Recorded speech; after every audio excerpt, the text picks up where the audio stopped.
I make $50,000 a month with my clothing brand, and in this free 2-hour clothing brand marketing course, I'm gonna show you guys the exact blueprint that I follow to get hundreds and thousands of organic views, celebrities and influencers like Gunna and Soulja Boy in my merch, the exact SMS and email marketing strategy that makes me multi 5 figures a month, the exact framework that I follow to always selling out at in-person events, and finally, my ad strategy that keeps me printing cold hard cash every single day for my clothing brand. But there's just one problem. I can give you all the information in the world, but still, 90% of the people watching this video will click off because they have attention span of a goldfish, scheming and looking at the next shiny video on the side of their screen, thinking every next video is gonna take them to success. And also, since they didn't pay for this course, they're not gonna take it serious. However, if you don't wanna be stuck in that 90%, make sure you're watching this video to the end, actually taking notes and putting this information into action. With this newfound knowledge, you'll finally be able to sell out your drops, create a life of financial freedom and location freedom that you've been yearning your whole life, sitting at your stable 9-to-5 job. I spent the past 2 months curating and structuring this course in a way to where even an expert making 7 figures in the brand space can leave with some sort of new information. So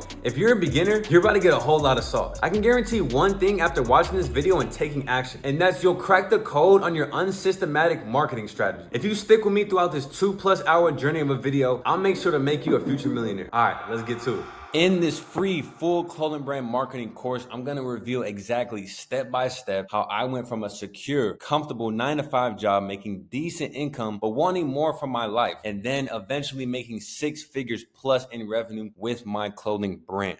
All right, so the people that are watching, man, this is not one of those you're broke and then you become rich type of video. I was comfortable. I had a job. I didn't like my job. I didn't have a passion for my job. I just knew I was getting that guaranteed check every week or every 2 weeks. But I knew I had a passion for something else, and that was fashion, that was clothing. And I just had to figure out how I can take that passion and turn it into revenue. So basically, I'm going to show you guys today on how you can really gamble on yourself when it comes to your clothing brand, your brand, and just the marketing aspects and how you can really market your brand to the next level. Before I even get to this course, I want to make sure that I am reliable to you guys. So I'm going to give you a little bit about my backstory and how that I am credible to give you this type of information. Why is my story important to you? Right? So the information I'm going to give you here today will only change if you genuinely believe and really listen to me. The only way you will listen and get this into your head is by actually believing in me and knowing that what I'm about to speak about to you is the right information and not misleading you the wrong way. Before I even get into the marketing course and really teach you how to market your brand, I want to tell you guys that I've been through every single stage of owning a clothing brand, whether it was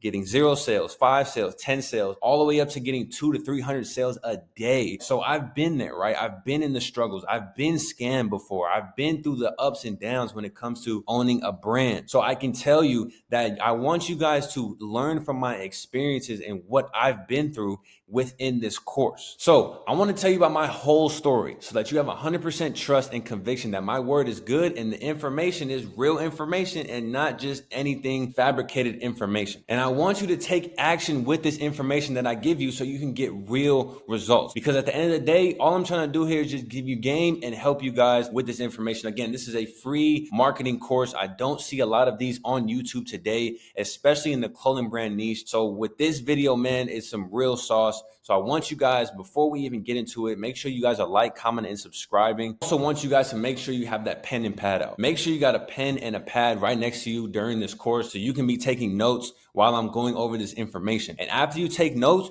you have to take action. Please, you have to take action because dreams don't work unless you do. Unless you are actually putting action into these notes that you are taking today, it won't work unless you take that action. So before I even really get into my story, I want to tell you guys that I was always pretty well off with my finances. I never really struggled too much. At a younger age, of course, I didn't really have much, but I knew that if I did what I had to do in the classroom, if I did what I had to do on the court because I was a basketball player, that I would be somewhat compensated for, just being a good kid. You feel me? So I always knew that in the back of my head. I wasn't really into the whole rah-rah stuff back then. I was outside. I was always with my friends type of thing. But, getting into trouble, I feel like is more of a life choice, right? If you get into trouble, you made that choice to get into that type of trouble, man. And to me, I knew that. And I knew that if all my friends were going left and I knew that left wasn't the right way to go, I'm going to go right no matter if I'm by myself or if I have somebody with me, whatever it is. I knew that going right was going to be the right thing to do. So, growing up from, being a youngin' all the way up until maybe high school, I didn't really have much money, but I had little side hustles here and there. I was reselling shoes. I was selling candy at school. I always had a little hustle in me. When I got to college, I was getting FAFSA checks. So if you guys don't know what FAFSA is, it's basically the government basically giving you guys money to go to school. So they'll pay for your school, and then if you qualify for a grant, they'll give you extra money at the end of the month to basically pay for your school expenses, whatever it is. So I was basically using that money for my brand in college. So I always hear this misconception about needing to be broke or from the hood or from the trenches in order to become rich. Like you have to be bottom of the barrel and you have to hustle really hard and then you become rich. It just doesn't make sense, right? Because the richest people in the world come from presumably higher income families. And why is that? It's because all of this is generational wealth, right? If you come from a rich family, you're going to automatically become rich because you have the knowledge and the finances to become rich and continue that generational wealth. Now,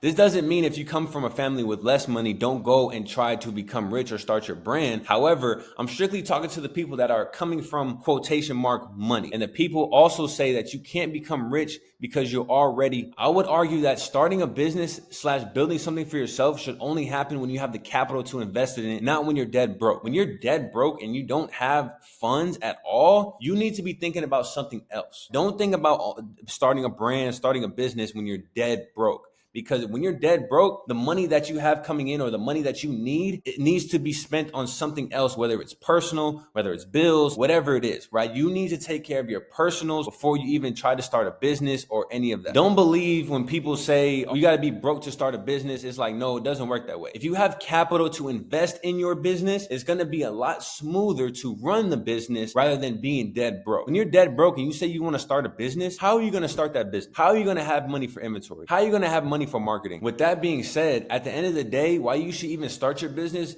should be because of your why. And your why should not be the motivation of money. You should not start a business because you just want money. It should be a passion. It should be something else that drives you to start that business, whether it's, oh, I'm at my comfortable and stable 9-to-5, but I don't want to be at my comfortable, stable 9-to-5. I want something more for myself, just like me. That's why I started my business. That's actually one of the reasons why I started my business, working 8 hours and only making $150 to $200 a day from my job. Why could be your self-improvement. Your why could be, maybe you have a family on the way, or you have a family and you want to support your family in a better way. There's a lot of different whys on why people start businesses. The motivation should not be money, because I'm going to tell you guys right now that you're not going to make money at first. When you own a clothing brand and your first drop comes and you make a little bit of money, that money is not yours. It's to the business. That money has to go to the business, because if it goes to you and you spend it on your personals and whatever you got going personal wise, you go to the mall, you spend it on something, whatever it is, you're literally hurting yourself. Think about that during this course, man. Think about your why and why you want to start a business, why you want to start a brand, why you're even doing it in the first place. All right. It should not be the motivation of money. My clothing brand journey started off in college, right? So this picture right here is actually from my freshman year in college. I'm signing my NIL for my basketball scholarship. And as you can see on my shirt, it says #BeSpecial. So Be Special, as you can see, is my brand. And this was the very first shirt that I made. So let's just track back a little bit. So in high school, Be Special was always with me. My dad would always tell me to be special on the court. Just being that special player. And that's not always considered scoring a lot of points. It could be playing hard, taking a charge, playing defense, just the extra things that some players just are lazy and just don't want to do. Putting in extra shots before and after practice, putting in extra reps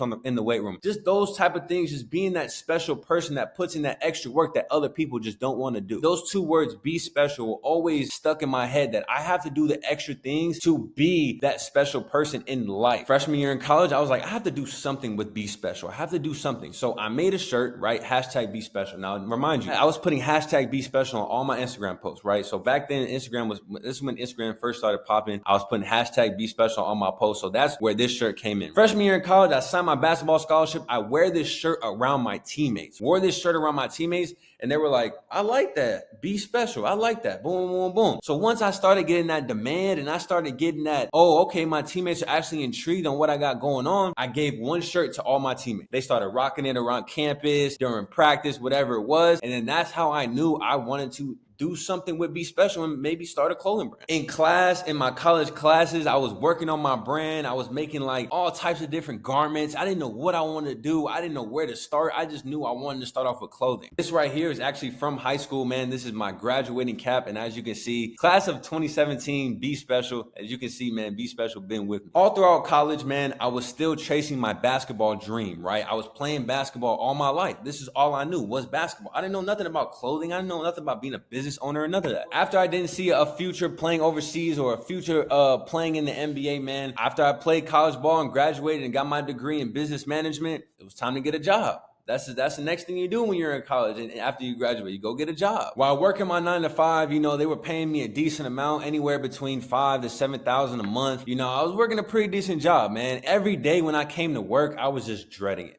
I was like, this is not for me. Even though I'm making a decent amount of money, the money just didn't add up to my happiness, right? I wasn't happy at my job. So every time I would come to work, I would have some type of attitude, or I would have I just got to get through the day. Like, I just want to get through the day. Like, I can't do this anymore. Always in my head, that mentality that I want something more for myself. I just didn't have a passion for my job. I know you guys are thinking, wow, 5 to 7K a month. I love to make that type of stuff at a job. To me, money wasn't the motive. I wanted something better for my happiness, for myself, for my own personal well-being. During that time, after putting my brand off to the side for all my college years, man, and eventually working my 9 to 5, I finally told myself that I'm going to make a change in my life and finally be able to get that financial freedom that I always wanted. During the time, man, again, I'm still working my job. I'm stable and comfortable. When you're working a job, you know that paycheck is coming. Every 2 weeks, every week, on this date at this time, it's going to hit your bank account. So I was comfortable, I was stable, I was secure with my job financially. But like I said, the emotional part of me, my well-being was just not there. And I think my health and my well-being is a lot more important than money. Plus, I knew I had my brand. I knew I had Be Special. I knew that was on the back end. And I was like, if I really go all out with my brand and really figure this thing out, I wonder what's going to happen within the next couple months. Before I even vowed to really quit my job and really go all in with my brand, I made sure that I had some money saved up. Now, disclaimer, I am not a financial advisor, right? This is a clothing brand marketing course. I'm showing you guys how to market your brand. I'm just giving you guys the backstory of me and my journey. I am not a financial advisor. You can take my advice if you want, but I am not a financial advisor. What I did before I quit my job and went all in my brand, I made sure I had at least 2 to 3 months of bills saved up, because I didn't know what was going to happen after I quit my job and went all in with my brand. So I wanted to make sure I had that security of money for my bills within the next couple months, so that I was able to really test with my brand and figure out what was going to work. As I was still working my job, I started on my brand, right? I started figuring out, I started making mock-ups, I started getting clothes made, and I actually had my first drop while I still had my brand. As soon as I seen my first drop and I made a couple dollars, I quit my job. I quit my job because I saw that I had some type of motion going on with my brand. The next couple months, I made over $60,000 with my clothing brand because I went all in. I didn't go all in based on my own knowledge and figuring out. I used money to invest in information. I was paying other clothing brand owners for information. I was paying my mentors for information. I was paying for information because I knew if I pay for information, I'm going to get to where I want to get faster. I was at my 9 to 5. I didn't have passion for this. I didn't have passion for my job. I didn't like my job. I just knew that it paid the bill. But I knew deep down I had a bigger passion for life. As you can see, I never cared. I never cared at my job. Obviously, I did my job. That's why I had it for so long and I got paid for it. I did my job for sure. Because at the end of the day, you have to, or you're going to get fired. So you got to do what you got to do.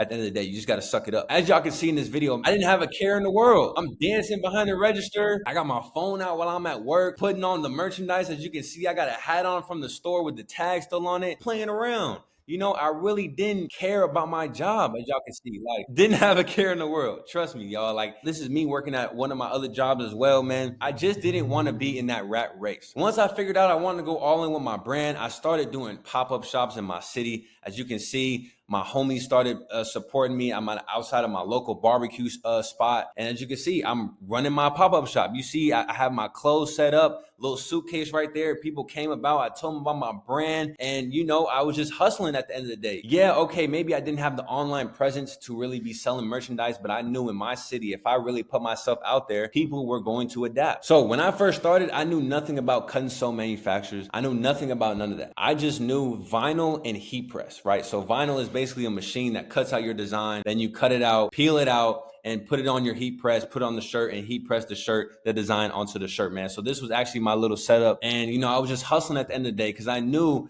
this is what I wanted for me. Even though I left my job that was paying me a good amount of money, I gambled on myself and told myself, I want to be an entrepreneur. I want to be a business owner. I'm going to figure this thing out. Let's kind of fast forward to a couple years later, man. I go up to making over 500K with my clothing brand. As you can see, this is 2024, right? This is this year, 2024, from January all the way to July. This is the first half of the year. We are already at $342,000 for my clothing brand, man. And let me just show you guys a couple of the great numbers that we done did this year. January from June 26th, doing 274,000. So just having success with my brand, man, getting that content, right? Even if you're a brand owner, not getting this as many packages as me, you still want to get that content, man. You still want to make sure that you are showing people, you got a little bit of motion. This is what I'm doing here. As you can see, always got a photographer with me when I'm shipping orders, man, just to show people that, one, I'm shipping orders. I'm not scamming y'all. And two, we got motion. You feel me? Like, ain't nothing wrong with showing people you got motion, man. It's not to flex or anything, but it's to show you the hard work and where I came from, y'all. I just showed you guys I was at that 9-to-5 job,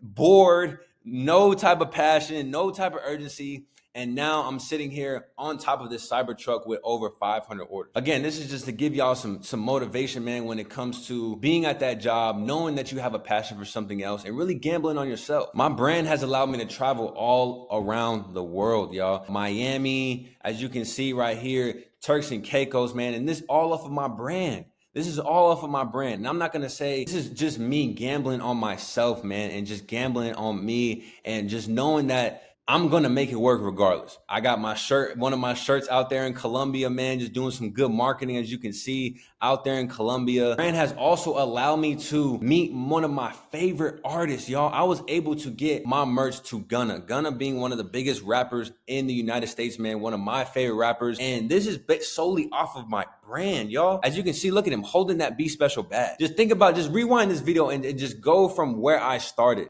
being in college, making my first shirt, to eventually Gunna, one of the biggest rappers in the world, man. As you can see, Gunna right there, met up with him a couple times, getting him some merch, as you can see. Soulja Boy, right? So this was actually one of my first viral moments when it came to my brand. And I was able to get Soulja Boy one of my Tapestry hoodies. And on top of that, he wore the merch the same day, y'all. Wore the merch in the same day at his concert.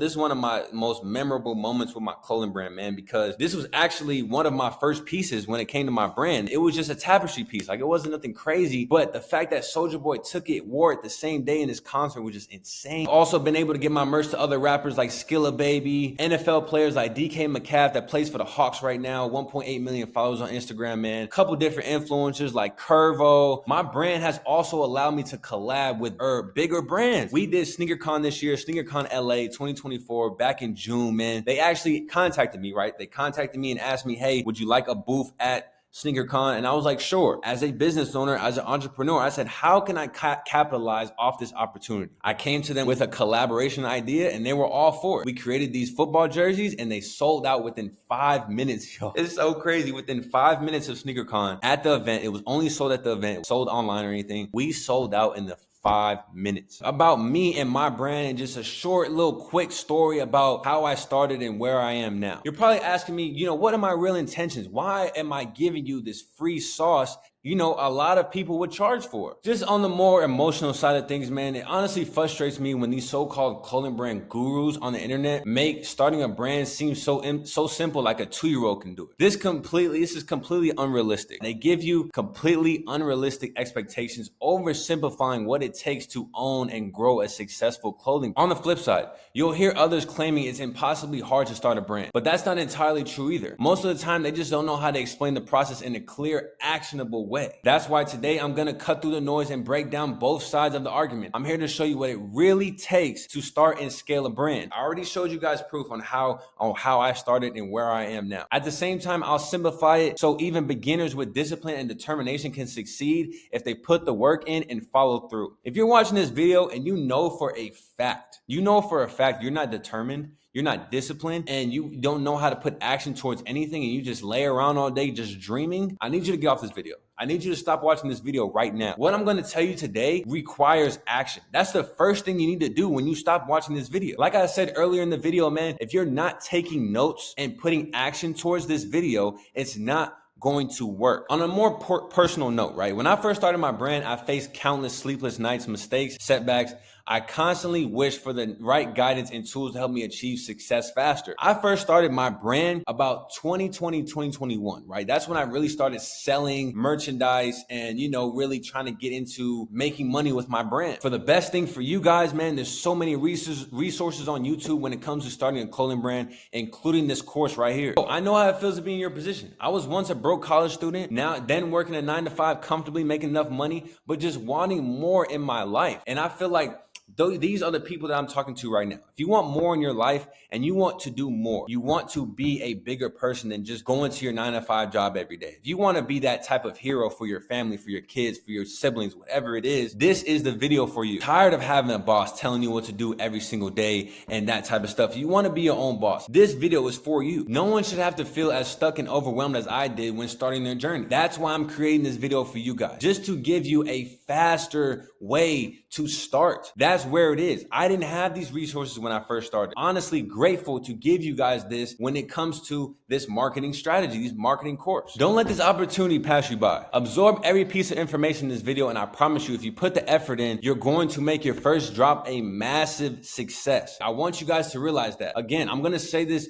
throughout the whole video, y'all. If you don't have action, if you don't have discipline, if you don't have the determination to go outside, it will not work in general. So let's just talk about the more logical side of things. My business revolves around my brand, Be Special, and the private inner circle program where I mentor students on how to start and scale their brand. In this program, we focus on more hands-on, one-on-one implementation approach to really help them succeed. So I will be helping you one-on-one calls, whatever it is, Zoom, and whatever your situation is, I will help you scale your brand. To be fully transparent, the knowledge I share is mostly free. But one thing I've noticed is that many aspiring brand owners struggle with practically applying the information they receive. This is partly due to so many clothing brand gurus out there giving you the same surface level information. That's why in my actual one-on-one inner circle mentorship, this is where I really dig deep down into the nitty-gritty and knowledge plus experience you only learn when you've gotten to my point as a brand owner. Starting and scaling your brand takes a ton of time and effort, especially without the right guidance. I know this firsthand. Listen, when I started, I didn't have any guidance. I promise you guys, I didn't have any guidance. It was literally just trial and error with me, man. I was figuring things out. I saw something, I applied it to myself. Whether it worked, whether it didn't, I learned from it. 3 years to get where I'm at today because I didn't have anyone to help me along the way. This is why the implementation aspect of my program is so crucial. I literally take you step by step. I hold your hand through the process when it comes to start and scaling your brand. I teach the real and actionable steps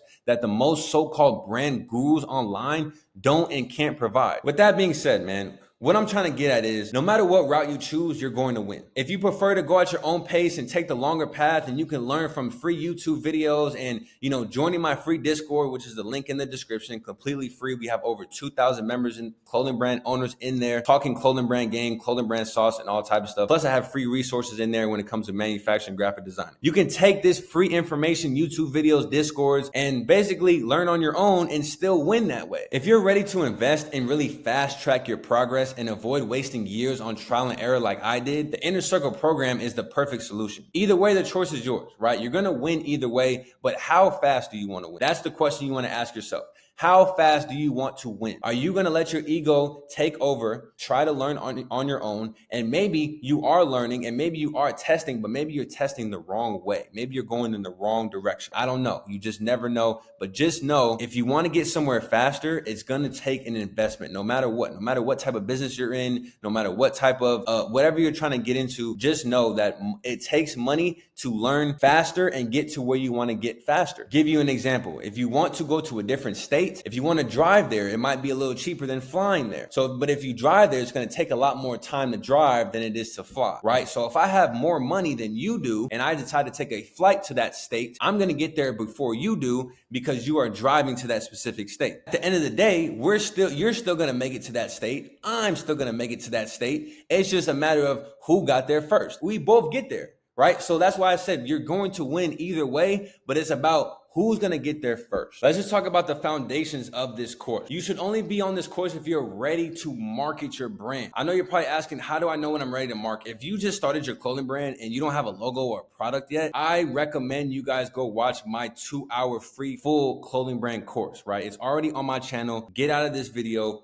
go to that 2-hour clothing brand video, and I'll show you guys how to actually start your brand. This video right here is now how to market it. So you want to start off with that video. And then once you got your logo, your product, your website, whatever it is, you eventually want to come to this video because now I'm going to show you how to actually market your product. Now that I got everybody that's ready to learn about marketing, let me just go over some key concepts you need to know before diving into this confusing space of making your piece sell and go viral. The first concept would have to be people care about the why, but not as much as the what. So I know you're probably asking me, L, what does that mean? Well, let me just explain in a simple manner. Think of that quote and think of your what as your product in your clothing brand, right? Think about your why as your vision and your mission for your clothing brand. The reason why I bring this up is because I see so many clothing brand owners mixing up the two. They always put their mission, their vision for their brand first. I understand. I have a motivational clothing brand. I bring motivation within my clothing brand pieces. Although I have a motivational clothing brand,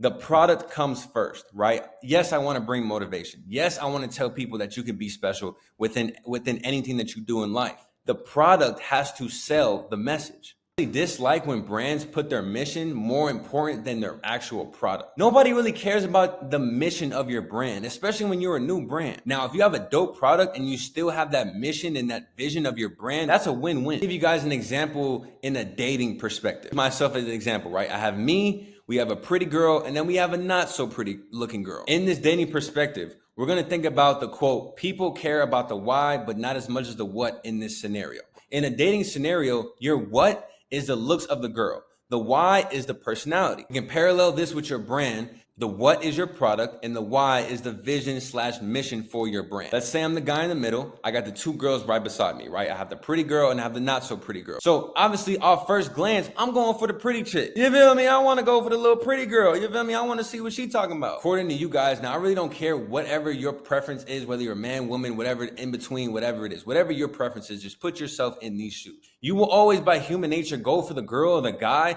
that is the most good looking, just off the rip. Right? When you're at an event or you're at the mall or whatever, wherever you're at and you see a good looking person, you're going to try to see, you're going to try to introduce yourself. You're going to try to meet that person and see what can happen because the looks attract first. You don't know anything from this person. The looks attracted you to go talk to them and just go engage with that person. This refers back to that quote, your what being your product is going to drive those people in and not the why, right? Not the personality, not the vision, not the mission for your brand. It's the what. It's the how do they see it within their eyes at first glance. Think about it like this, right? Nobody in the world will ever go up to a girl or a guy and say, hey, you look really ugly, but I want to get to know you and know your personality. That's not how it works. Which is your looks have to be good looking in order to get approached on or go on a date. Something has to be attractive to that person for you to go up to that person and ask them on a date. So this is the sad truth. I'm sorry for the people that didn't know that. This is the sad truth when it comes to it, right? I know you guys have a great mission, a great vision for your brand. I know you guys are trying to spread the word, but at the end of the day, the what is what's going to attract the customer. It's the same thing about your brand. Your product / what need to be really good in order to get people's attention. In this cutthroat industry of clothing brands, right? That's just what it is. We live in a world full of goldfish attention spans. We live in a world full of people with goldfish attention spans, right? If we see the same copy and paste brands everywhere, nobody's going to buy from your brand. So that's why I hate when these clothing brand gurus say that your vision / mission needs to be stronger than your product. But in reality, all these gurus just say that to get rid of their competition. But I'm going to keep it straight to you guys. You need to have a good what, which is your product / looks in the dating scenario, and then have a strong why. Because The what is going to pull those people in the first place. Then it's the why, or the personality from that person you just met that was really pretty, keeps someone staying / repeating and buying from your brand. That what, which is your product, is going to attract that person. And then you let them know, okay, this is my brand, this is my vision, this is what the brand means. That's what keeps them buying. That's what keeps them being a repeated customer. Same with the new brand. You need incentive for someone to buy your product because you're a new brand. That's simply what it is. You're a brand new brand. Nobody knows your name. Nobody cares about the mission, the statement. Nobody knows you. You need to make sure your product is on point. I've bought from a lot of brands I've never seen in my life, but I saw that their product was fire, and I never heard of the brand in my life. I didn't care about the brand name. I didn't care about the message. I saw that their product was fire and I bought it. Then you can think about your mission / vision, which is your why. Because I can't lie to you, there are so many clothing brands out there with the same message / vision. And the way you can get better by 99% of these brand owners is by having a good product, right? I have a motivational brand. There are so many motivational brands out there. Nike's a motivational brand. So with that being said, there's so many other brands that basically kind of had the same message as me. I just worded it a little differently because my product grabbed the attention of the customer and made them buy. That's what made me win. That's what made me make 6 figures with my clothing brand. People will be attracted to your product first before your message. So if you're using your why or that mission / vision to cope with yourself by saying people are going to buy from me because I have a good message, that's not it. I'm telling you guys right now, like, I'm being completely honest with you guys. And that's what this YouTube channel is all about. It's all about being transparent. That's not how it works. That's an ugly person saying my partner will eventually come to me because I have a good personality. That's not it. That's not how it works. But that's not the case. You need to look good and then work on your personality, right? So I know a lot of you guys are probably watching this and like, I don't really look good appearance wise, right? My looks aren't good. My facial features aren't good. And that's fine. It's nothing you can't change any of that unless you get plastic surgery or whatever. But if you want to do that, go ahead. Get to the gym. How about that? Create a better body. How about that? Right? You can always change your appearance physically by simply going to the gym, helping out and working on your physical appearance. Once you work on your physical appearance in the gym, you walking around feeling good. You worked out for the last couple months. Your body looks good, all that. Now that's what's going to attract that person to come up to you and eventually learn about you. And you now have you have a good personality. Now it's a win-win. Same thing with your brand, y'all. Literally same thing with your brand. Make your product look good and then work on your vision / mission. So first, let's start off. Your product is good. Your message shines through that product and people get to see your brand / message and vision. Then you get more sales. Then you get more money. Then you get more word of mouth because people are actually buying from your brand. So that when they buy from your brand, they wear it around the people that they hang around with. Now it's word of mouth. Where did you get that? Oh, I got it from this brand. That's better marketing and easy to go viral. Then you're getting a lot more sales. And then the wheel just repeats. Once you have the next product, the wheel just repeats. Next product, wheel just repeats. That's all it is. Now let's go back to the marketing aspect of it, right? You're going to go viral a lot easier if your product is good. You're probably thinking right now, oh, I've seen trash products go crazy because their content is good. And yes, this is true. I've seen it before. I've seen trash products go crazy, go viral, get a bunch of sales because their content is really, really good. However, if your product is good and your marketing is good, it will do most of the heavy lifting, right? So don't fall for that trap. Always make sure that your product is good because, again, it's going to make your life so much easier. Customer, let's talk about the customer, right? If you have a trash product but great marketing, customer gets that product and they see that it's trash, you're not going to get that returning customer. And the returning customer is the most important, right? It's good to get new customers all the time, but that returning customer is the person that's going to spend money with your brand every single drop, no matter what. So you want to take care of them, right? You want to provide them with high quality products. If you're producing poor quality products, great marketing, but they get the product in and it's trash, they're never going to buy from you again. I've seen brands go viral because their product is really, really good. I would say it's a 50-50 chance when it comes to your marketing. Obviously, it's different if you have Chris Brown or Kai Cenat in your merch and they call it fire. Obviously, it's going to go super easy to sell, go viral, obviously, because that's influencer marketing. Now, we're going to get into that in the course as well. Influencer marketing will also help you go viral, sell a lot of products. Even if your products are trash, it will most likely not going to happen with your small brand.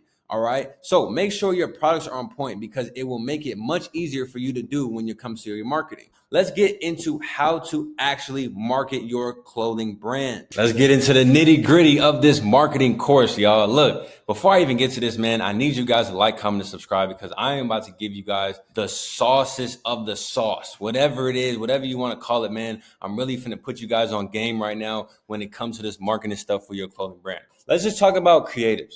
Let's just talk about what type of content you need to be making in order for your marketing to actually. All right. So we're going to talk about the 4 different types of styles of content. And then I'm also going to give you guys a bonus throughout this segment right here. All right. The first would have to be professional, backdrop, commercial, short film, right? So real professional, cinematic, backdrop type of content, that type of thing, right? Lifestyle, aesthetic background, nature, outside, right? So lifestyle photos, lifestyle videos, basically showing your product outside and how people are using your product outside as a lifestyle, whatever product you have. Specifically, we're talking about clothing, right? Number 3 would have to be UGC content, right? So user generated content. Now this is a selfie, a third point of view, and unboxing, right? So if you have a customer that orders and they took a picture and put it on their Instagram, that's UGC content. If you have an influencer that you sent merch to and they did some type of content, that's UGC content, right? So that's basically third point of view, customer, influencer, just somebody else in your brand rather than your models or you yourself. 4th is product based, right? So stopped motion product details specifically for the website. So product based is basically just literally your product and nobody in it. No lifestyle, no background, anything, just literally your product. And this is mostly kind of like for your website. I'm going to show you guys a bunch of examples right now. So let's just get into it. In these examples, I'm going to show you guys how I use it for my brand. And then I'm going to show you guys some examples of other brands that have done it as well. So let's get into it. Professional photo shoot content, right? So this is actually the professional photo shoot content that I did for my beanies. As you can see, my latest drop. And simple. White background, but the colors really pop, man. The colors really pop. I love these photos.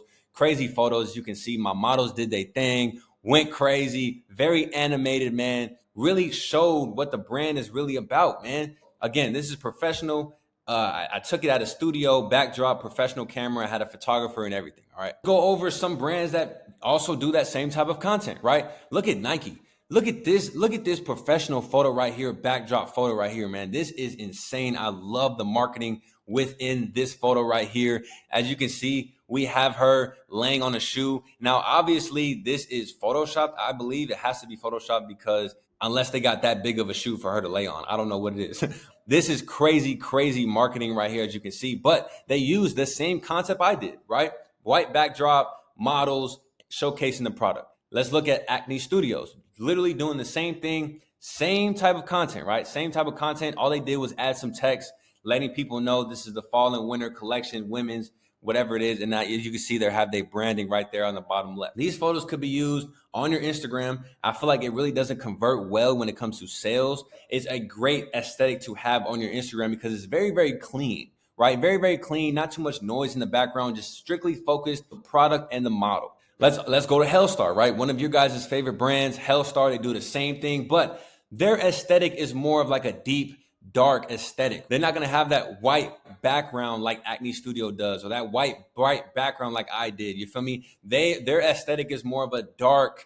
Again, the name of the brand is called Hellstar, right? So it's more of a dark aesthetic. They went with like a more of a gray background, right? Now, I'm not saying it always has to be white and bright. It just depends on the aesthetic of your brand. All right. So they went with more of like an ash gray type of background. And you can see their model represents their brand, right? Real dark, real misunderstood, tattoos all over his face for a brand named Hellstar. Simply perfect. As you can see, using a fit woman, very fit, looks like she plays sports, maybe soccer or whatever it is. Same thing with Acne Studios. They're a fashion brand. So they're really high fashion. So they have a model. You see the way she's posing, she knows how to pose, right? She has that look, right? So she has that high fashion look for their high fashion brand.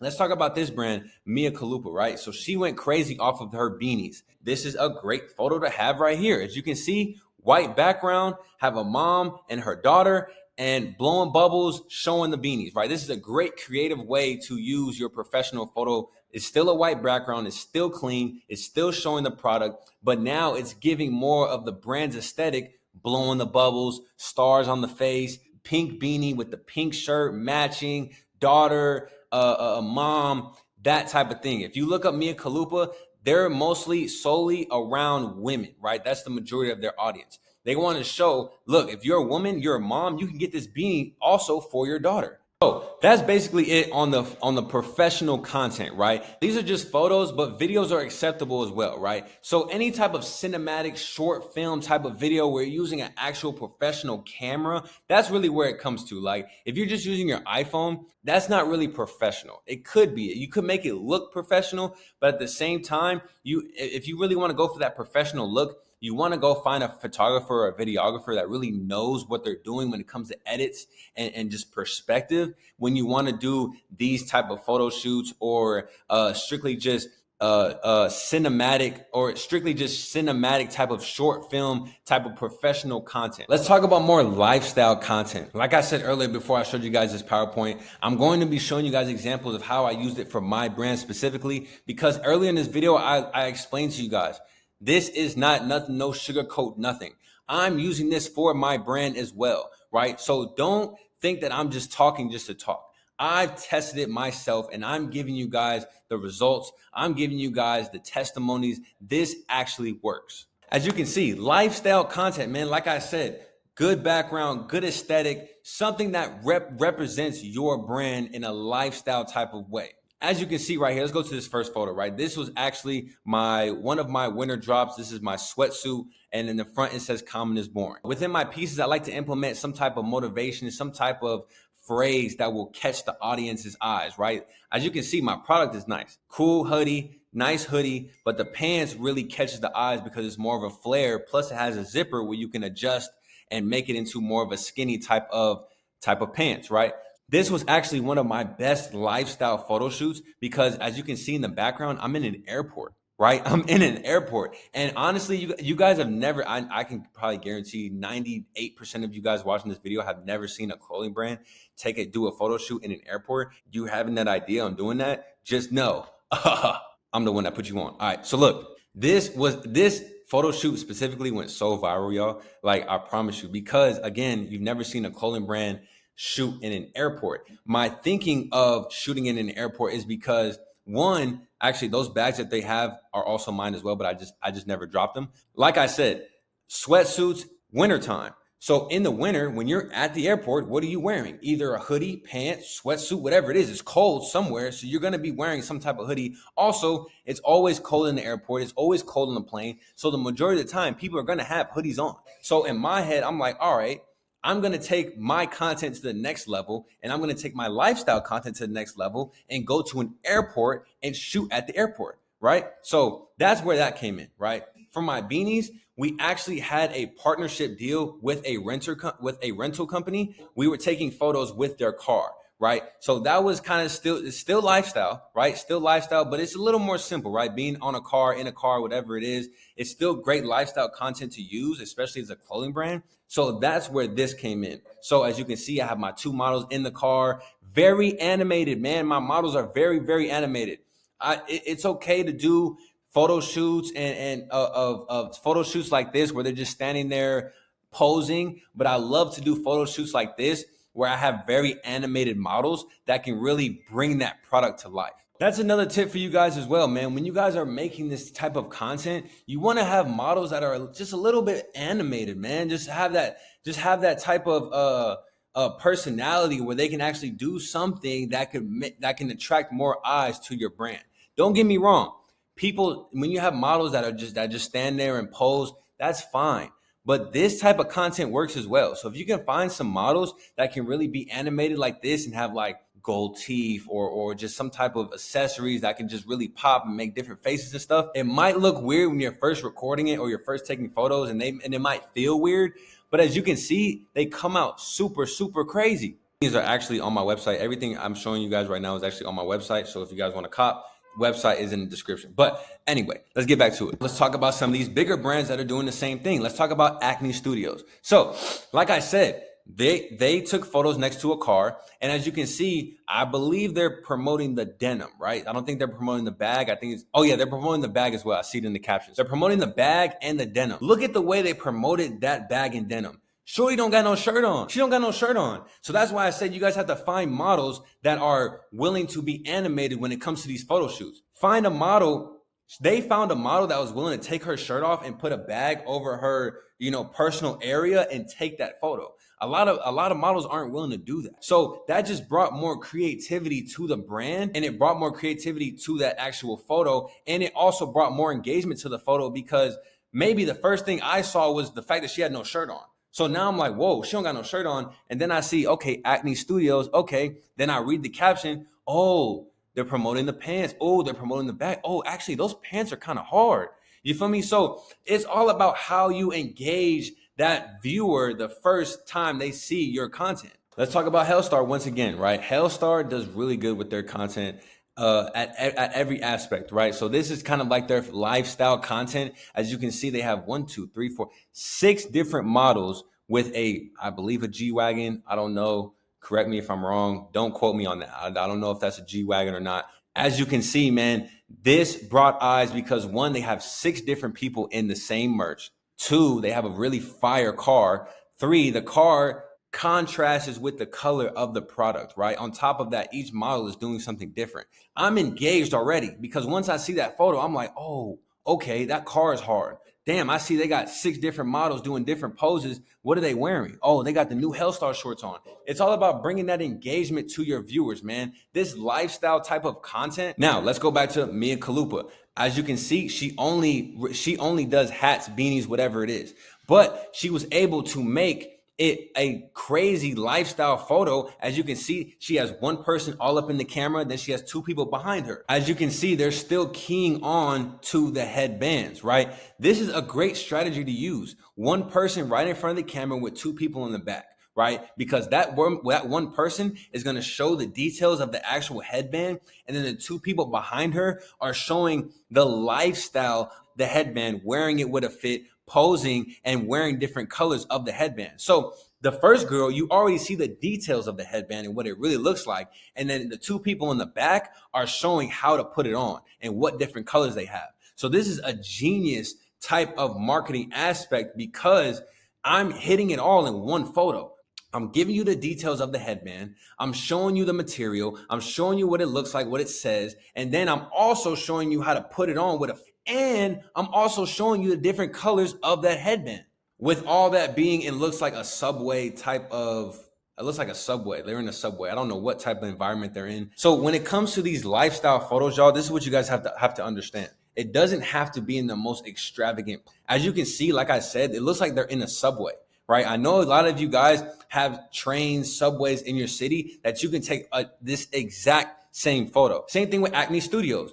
You can take a chair, you can take a model, you can take a bag, you can take some pants, and you can take a car and literally shoot this outside of your house just like this, right? Same thing with Hellstar. You can go and rent a car if you want to, or if you have a nice car that you think you could showcase, go ahead and get 5 to 6 models, put them in your merch, and do this exact same thing. Let's talk about Quan and his brand, Cozy, right? They went to a simple gas station, right? They took 2 chairs, it's him and his girl, and they both got the merch on, showing off the merch. This is something that you guys can do. That's why I said earlier in this course, y'all, you have to take action when it comes to this. Don't make any excuses. I hate when people say, or especially clothing brand owners, I'm in a city where there's no motion, right? There's no models. There's nowhere I can shoot. There's no photographers.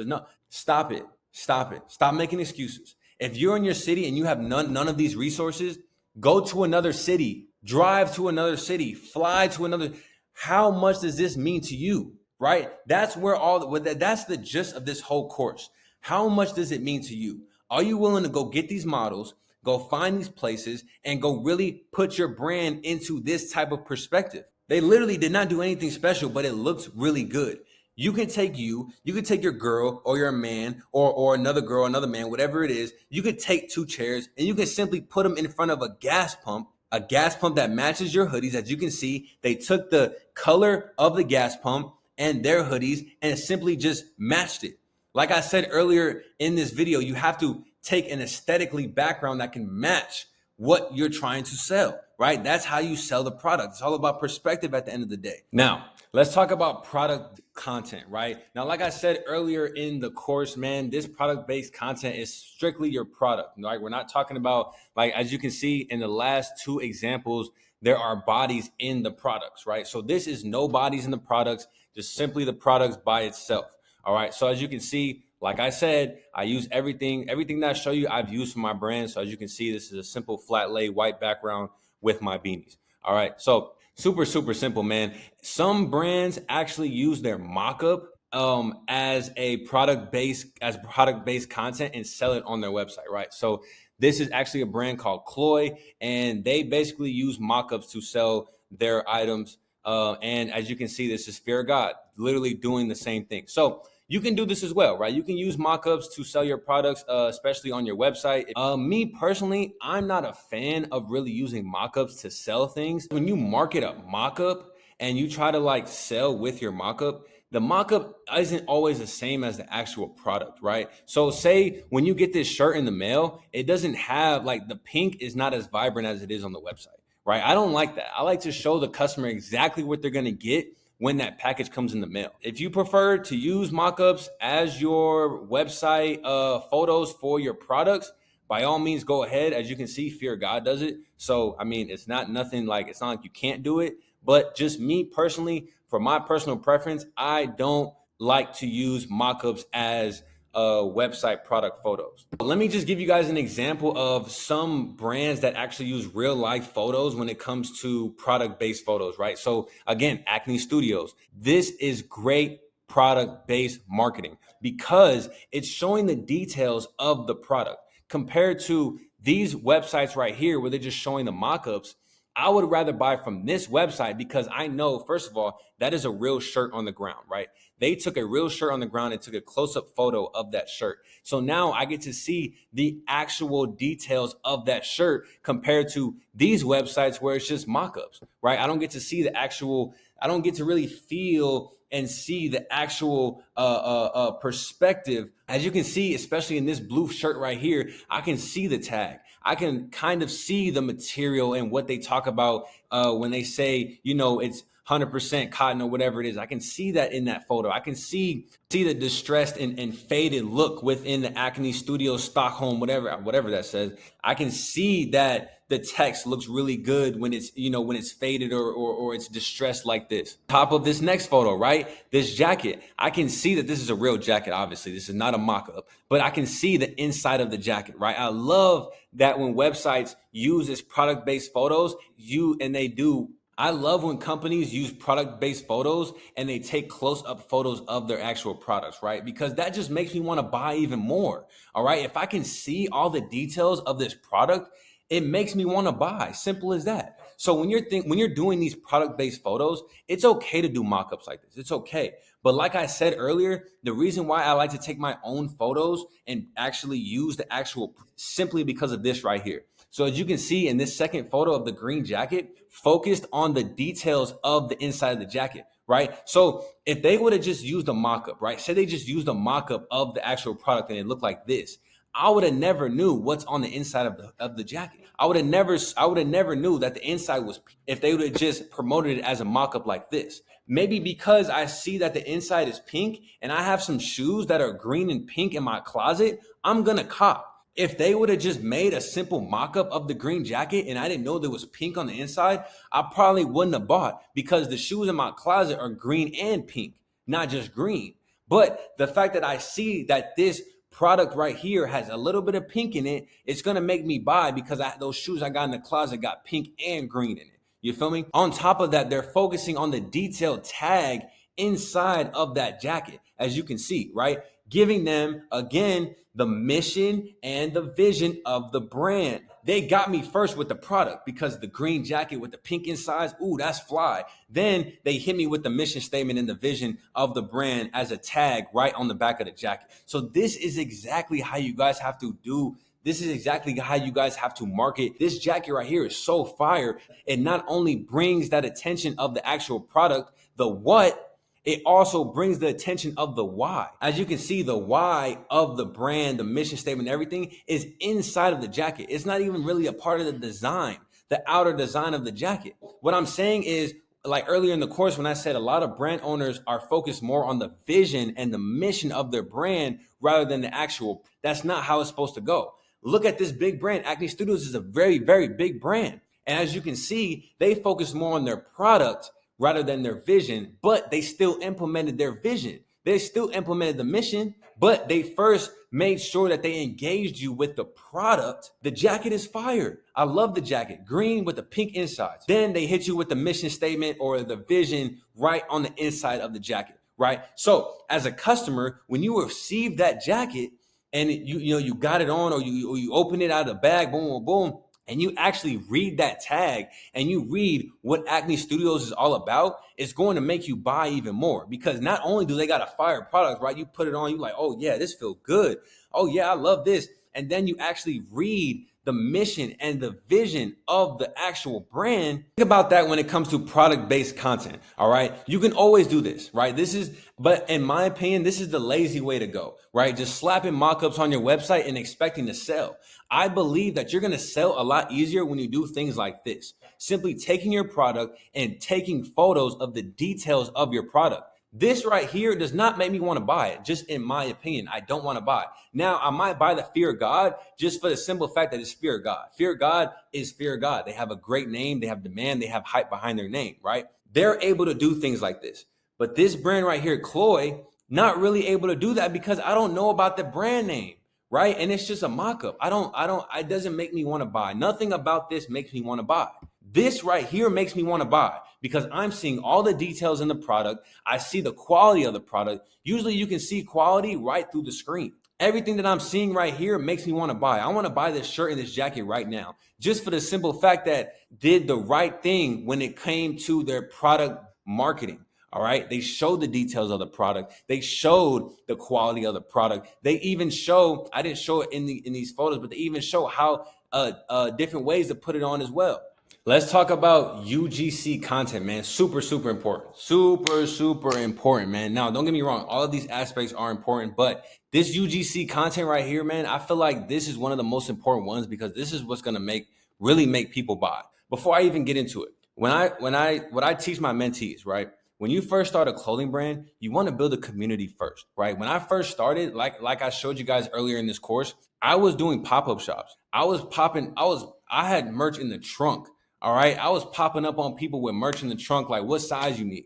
All right. I was really building my community. All right. I had the whole city in my brand at one point. What I teach my mentees, man, especially when they're first starting out, you have to build a community. A lot of you guys want to start out with your first drop with a super, super expensive piece, $150, $200 for your first drop. Like I said earlier in this course, nobody knows you. Nobody knows about your brand. So why do you want to drop a $150 to $200 piece when nobody knows about you? All right. So that's why I say build your community first. Start off with a product that's cheap to produce. Now, don't get me wrong. Don't get no bad quality product, but get a product that's definitely has a creative product that has a decent production cost, right? That's not going to hit you over the head, right? Don't get a piece that's $35, $45, $50 to make, and then you have to sell it at $100 to $150. Don't do that. When you're first starting out, you want to think about flooding the community, right? Really getting people in your merch, really getting bodies in your merch, because that's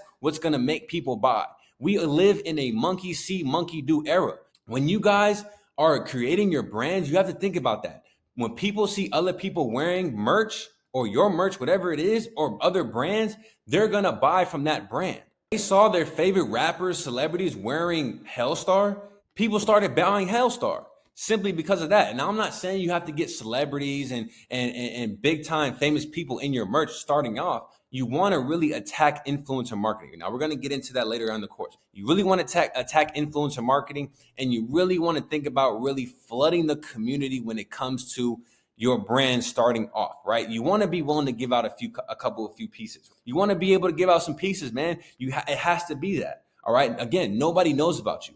So if you're approaching someone that you want to wear your merch, you're going to have to give it to them for free, whatever it is, because you know you're going to make that money on the back end. When they wear that merch, other people are going to ask where they got that from.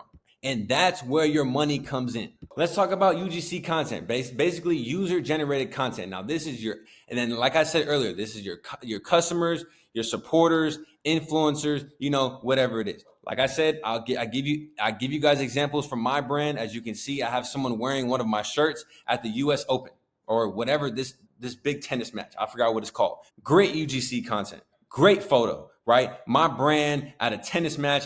Me personally, I've never been to a tennis match, and this photo right here is just great because again, it's UGC content. This is a customer that bought from my brand and they represent. Basically, that's what it is.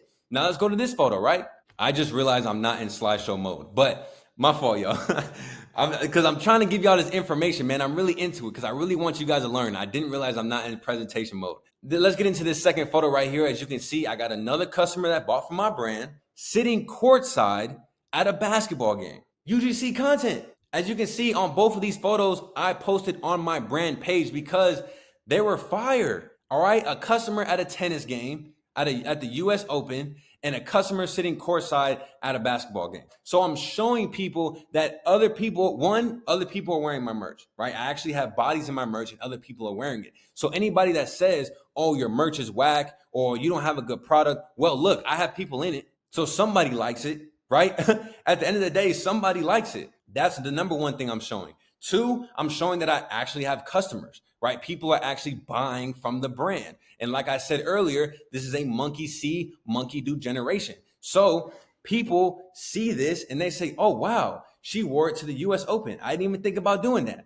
He wore it to a basketball game courtside. Wow, I didn't think his brand was that big. That type of thing, right? There's a lot of doubters. There's a lot of doubters out there, right? There's a lot of hating people. So when you just think about that, it's a little side note, man. When you're first starting off a brand, starting a business, whatever it is, you're going to have haters at the end of the day. You're going to have haters. That is what it is. And if you can't handle haters, don't start a brand. Don't start anything for yourself. They're going to be there from top to bottom. From when you're making $0 all the way up to when you're making 6-7 figures, the haters are going to be there all the time, 24/7. So you have to think about that. Another thing that I'm showing is, look how happy these people are in my merch. Just look how happy they are. Especially the girl right here at the tennis match. Look how happy she is. Look at the guy sitting courtside with my merch on. Look how happy he is. So now I'm giving that emotional type of aspect to my brand, showing people that when you wear my merch, you're going to be happy because it makes you feel good. Another thing when it comes to UGC content, this is why I say this is super important. It shows your product on different body types. So although these two customers right here are, a little, basically kind of have the same body type when it comes to like, they're both skinny. Basically, right? They're both fit.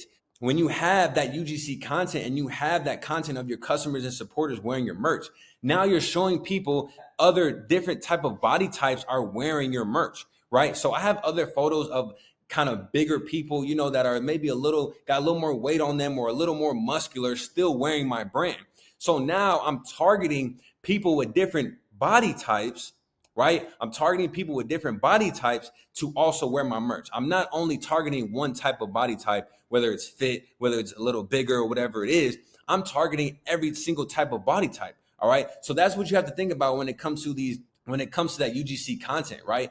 Although your customer might not have taken a photo that you really like, or you think that is aesthetically pleasing, whatever it is, they still supported your merch. They still wore it and they still posted it. So you got to show them some love. You got to show them some love. Whether you post it on your page or you post it on your story, show other people that different body types are wearing your merch, and show other people that people are just wearing your merch in general, right? It's a great feeling, bro. I'm telling you, bro. When you guys are starting these clothing brands, it's a great to have when you see other people wearing your merch in different places. I just saw somebody in Dubai the other day wearing my merch in Dubai. I've never been to Dubai in my life, but my merch made it to Dubai before me. And that's just a great feeling to have, because you got to think about, at the end of the day, your clothing brand came from up here. Your business came from up here. Your vision, mission came from up here. And the fact that I'm seeing what I created in Dubai before I even got to Dubai is amazing. It's amazing. It's more important than me myself going to Dubai. And it's kind of more of a flex, because now anybody that's hating on me, I can say, yo, I got somebody in Dubai wearing my merch. I got somebody at the US Open wearing my merch. I got somebody sitting courtside at a basketball game wearing my merch. You feel me? So as a brand owner, it just makes you feel good getting that UGC content from your customers and your supporters. All right. So, like I say with UGC content, man, it's anything between. So, like I say with UGC content, man, it's anything in between. Unboxing, just third point of views, customers, supporters, influencers, right? Just other people representing your brand. Again, let me show you guys some of the bigger brands that are doing this, right? God is Dope, which is a super dope brand.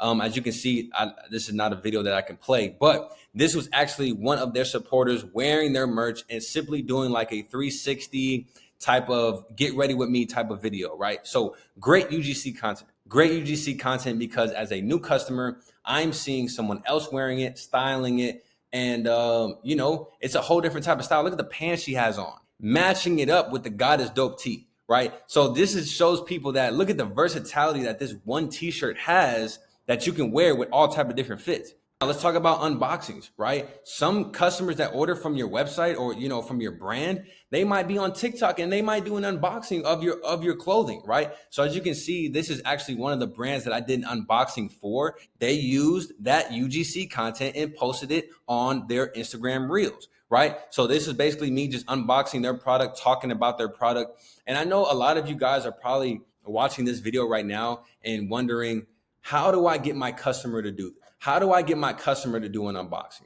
How do I get my customer take pictures at the US Open or take pictures at a courtside at a basketball game? How do I get my customer to do that?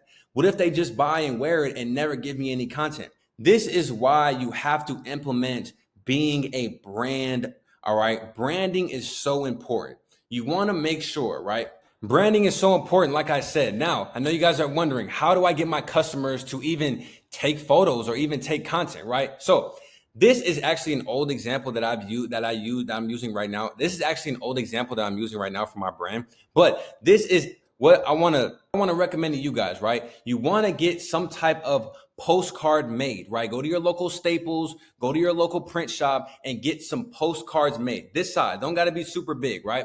And I want you guys to implement that these postcards in your orders, right? So this is just an example that I did for my brand, right? This is kind of a long time ago, but welcome to the movement, right? I call my supporters the movement. Welcome to the movement. Thank you for choosing Be Special for your recent purchase.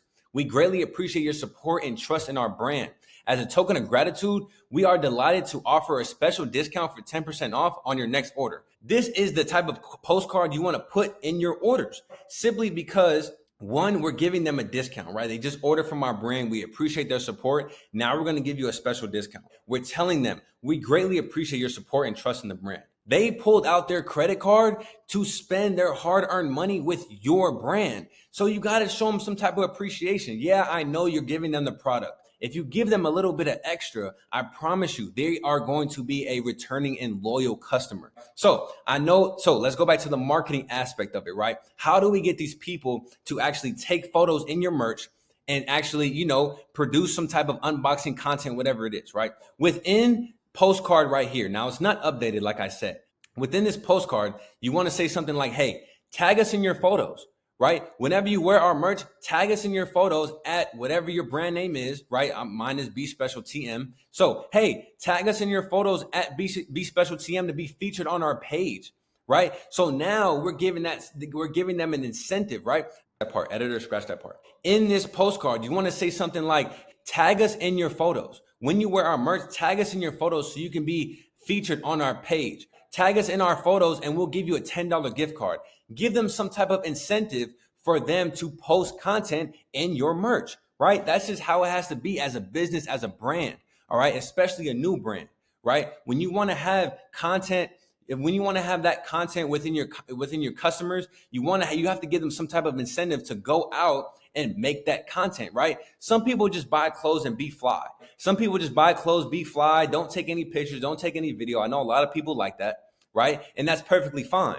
But I promise you, if you have someone that is like that, right? Maybe they don't take no photos, they don't take video, or maybe they rarely do it, but they always stay fly and they buy from your brand, and you put this in the order and you put this postcard in the order and say, take some content for our brand, tag us, and we're going to feature you on our page. Plus we'll give you a $10 gift card. What is $10 to y'all? What is losing out on $10 when you can get that great UGC content and gain more customers, right? So that's what you guys have to think about when it comes to this UGC marketing. The reason why I was getting all of these customers in my brand is because I was including a postcard within that order when they get that order and letting them know, hey, tag us in the brand, right? Tag us in the brand. We'll give you a $10 gift card and we'll feature you on the page. That's all you have to do. And I promise you, you're going to have a higher percentage of customers actually wearing and tagging your merch than you not doing it. And I know you guys are probably watching this video like, oh, you know, that costs money. Postcards cost money. Oh,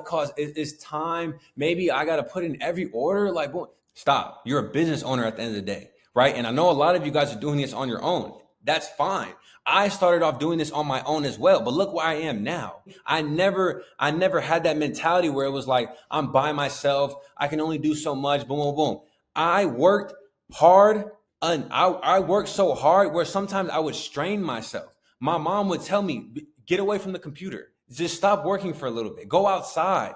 Go on a vacation. Go sit by the pool for a little bit, right? Get your mind off your business for a little bit. That's how hard I was working. And that's how I got here today. You feel me? So I don't want to hear, you guys are watching this video, I don't want to hear that the postcards cost too much or, oh, it takes too much time. We're here to build a brand. I'm teaching you guys how to build a brand. I'm not teaching you guys how to just sell merch. So when it comes to this, you can't be lazy. Make the postcards, put them in the order. If you need help putting the postcards in an order, ask somebody around you, a friend, a family member, a sibling, whatever it is. Ask them to help you put these postcards in your order because you know at the end of the day, when your customer gets this order and they see that postcard, they're going to make UGC content for you. And now you have your UGC content.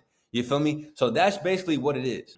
All right, now let's talk about influencers, right? This is still UGC content, right? So we just went over supporters, customers, basically people that just bought from your website.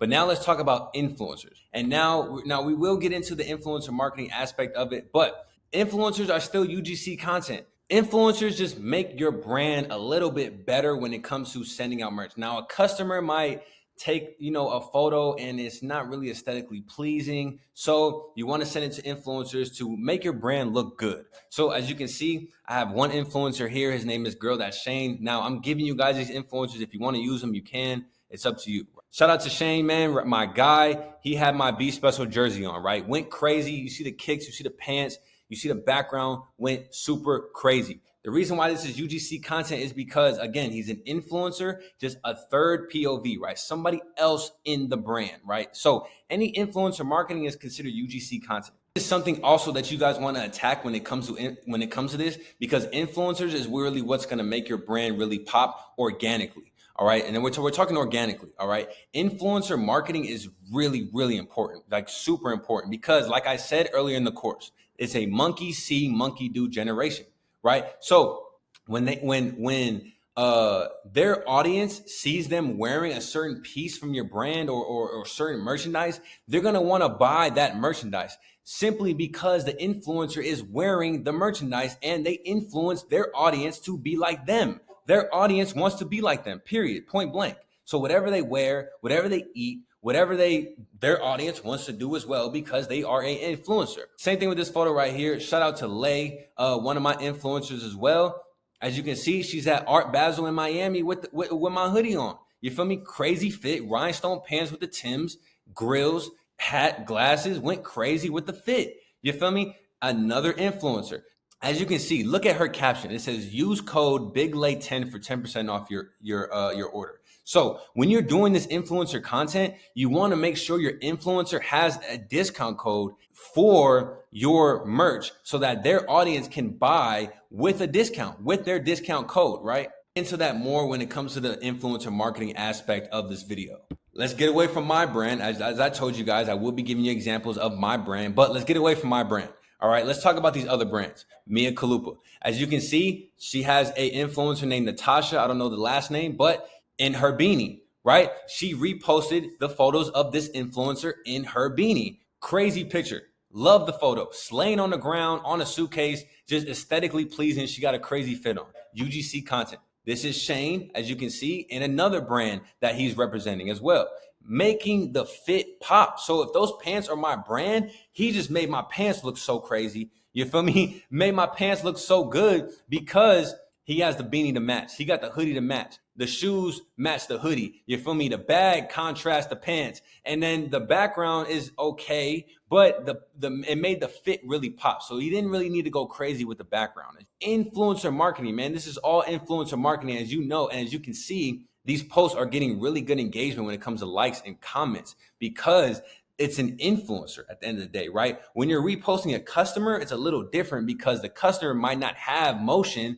but they're still wearing your brand. So it's still a good thing to post, right? You don't want to always post influencers because your customer might feel like they're not getting enough love when it comes to wearing your brand. People might go on your brand page and be like, oh, they only post influencers. Like, what if I'm a customer and I look fly, but I don't have a name, I don't have an influence, I just like wearing your brand, right? Why can't you feature me? You feel me? So that's why I said, the influencer UGC and the customer UGC is a little bit different because the influencer UGC will actually, put a fit on, go on a nice background and actually make your product look good, compared to your customer might also make your product look good, but not plan to make it look good, if that makes sense. You feel me? As when you're doing influencer marketing, the influencer actually plans to make your product look good, whether it's an unboxing, whether it's a photo like this, whether it's some type of video, whatever it is. With a customer, they might just go out and just go take a willy-nilly photo, whatever, with your merch. It's still a good look because you're showing that customers are wearing your merch. And it's also a good look influencers wearing your merch that'll make your brand actually look good. So like I said earlier in the course, man, when I was giving you guys the creatives, I had a bonus style for you, right? I had a bonus for you guys. Now, these are called flat lays. Now, they're kind of similar to the product based. I would put this in like the product based category when it comes to your brand, but these are more like flat lays. Now, these are concrete flat lays. These work really well when it comes to clothing brands. And I know you guys have seen it within other clothing brands. Concrete flat lays are amazing, right? It's a great thing to do when it comes to your brand. It's a great, it's very cost efficient, right? Both of these photos right here were taken in a garage in my city, right? I found a garage and I simply laid my product down and made it look good, obviously, and took photos with my iPhone. These are all iPhone photos, right? So concrete flat lays, y'all, tremendously, right? Especially when you're running ads. It just shows the product by itself. The concrete really gives it a great aesthetic, a great streetwear aesthetic, especially if you're a streetwear brand. It gives a good streetwear aesthetic too, right? As you see in this first photo, this is one of my most viral products right here. The shirt says that move you're scared to make might be the one, right? I came out with 5 different colors and we went crazy, absolutely crazy. The reason why this photo gained so much attention, one, because of the quote on the front, that move you're scared to make might be the one. It's a quote that maybe a lot of people haven't seen on a piece of clothing. It's a concrete flat lay, so the concrete gives that aesthetic streetwear vibe. 3, I have every single color in this photo, right? So now I'm showing my audience that this shirt not only comes in black, not only comes in red, not only comes in purple, but I also have pink and gray. So I have 5 different colors that you can choose from. 4, that acid wash that you see within, like, as you can see it more on the black, but the acid wash finish I have on this shirt as well also attracts the customer because it gives a nice finish and shows that it's not just a blank shirt with just words on it, right? It has some type of character to it, right? So let's get to this second photo right here. This is one of my commonest boring hoodies, right? As you can see, it's an all over inside out hoodie. Super fire, different color panels on the hoodie, right? And as you can see, I have the stones on my hood as well. So I'm really showing the details. If you go back to the product, when we were talking about product based and I was showing you guys the details of the product based photos with these other brands, Acme Studios, right? They were showing the details, their shirt and of their jacket, just like this. What I did is that I put it on a concrete background rather than putting it on a all white background. When it comes to these flat lays, I wouldn't necessarily use them on your website because you want your website to have more of a premium feel. So for your website, you want to go more of what Acne Studios does, use a white background, but still show the details of the product. When it comes to these type of concrete flat lays, this is more for like Instagram or really like running ads, because concrete flat lays, like I said, tremendously, right? Converts like crazy. I'm giving you guys different angles, right? This first angle is obviously all the products together, different colors. The second angle is giving details of the hoodie, showing the outside stitch, showing my logo on the zipper. I don't know if you guys can see, but as you can see right there, my logo on the zipper. As you can see, the stones on the hood, and just showing that vibrant yellow color of the hoodie, as you can see, right? So let's talk about other brands that are successful that have done the same thing, right? Peace and War, more of an underground brand, but I know for a fact they're doing numbers. All right. So Peace and War, same thing. Concrete flat lay. They laid their clothes flat on the ground and they're showing each piece of the collection. Perfect marketing, perfect product-based marketing, flat lay marketing, whatever you want to call it. This is it right here, right? Veil Lives, right? Another kind of underground brand, but still a bigger brand. If you know Veil, you know Veil. And as you can see, they did theirs on like a wood tile, right? So it doesn't always have to be concrete, but I want you guys to use aesthetically appealing, like Peace and War did. Concrete background, super fire. Veil used a wood tile, looks like they're indoor type of flooring, right? Which still looks great, still looks good. And I'm giving you guys different ways on how to take photos of your product. Like what Veil did. They put the gray polo behind the blue polo, right? So their goal was to, yes, I'm gonna show the product, I'm gonna show the details of the product with this blue one, right? I'm gonna show what the product looks like, I'm gonna show the details. And then with the gray one, I didn't necessarily show the whole front because I gave you those details within the blue one. Now with the gray one, I'm just showing you that we got different colors, right? That's basically what they did. They put it in a very nice aesthetic way with a nice flooring that actually matches, right? The blue pops and the gray matches the floor. These are different ways on how you can use this flat lay concept and really prosper with your brand when it comes to product-based marketing. Now, let's go to Hellstar. Once again, concrete flat lay. Now, with what they did, since they're a graphic t-shirt brand, right? They took the main part of the shirt, right? The main part of the shirt, they have 3, 6, 9, 12. They have 12 tees and they focused on the main part of each of those tees and folded the tees so that they're stacked on top of each other or just stacked next to each other, right? But as you can see, each t-shirt, they're highlighting what is important of these tees, right? They're a graphic t-shirt brand. The graphics on their shirt is what really makes their brand pop and really makes their brand unique, right? So first impression, right? First impression, I'm a new customer. I'm looking at this photo right here. I'm immediately intrigued by the different designs that they have. Immediately. I'm immediately intrigued by the different colors that they have within the designs. I'm immediately intrigued on the different styles that they have. 3, 6, 9, 12 different t-shirts that I can choose from for this new collection. On top of that, they used an aesthetically pleasing background, concrete background for these photos. It makes the colors on these graphic t-shirts really pop. This second photo right here is also a great representation of a flat lay, but they just use their mock-ups, right? So this is a great way to promote your new collection, especially if you don't have every single piece in hand ready to go yet. This is a great way to build some type of anticipation, build some teasers, that type of thing. This is a great way to do this by using your mock-ups and putting it all on one photo and basically, promoting your collection. Now, I rather the photo on the left than the photo on the right. But again, if you don't have the actual products in hand yet, this is a great way to build anticipation for your new drop. Hey, too much sauce, y'all. Literally, too much sauce for y'all. I promise y'all, man. Look, we not even done with this video. Like, we're not even close to done with this video. I want to tell you guys, man, like, comment, and subscribe right now if you haven't, because I'm giving y'all the real game when it comes to this clothing brand stuff and this marketing stuff. You feel me?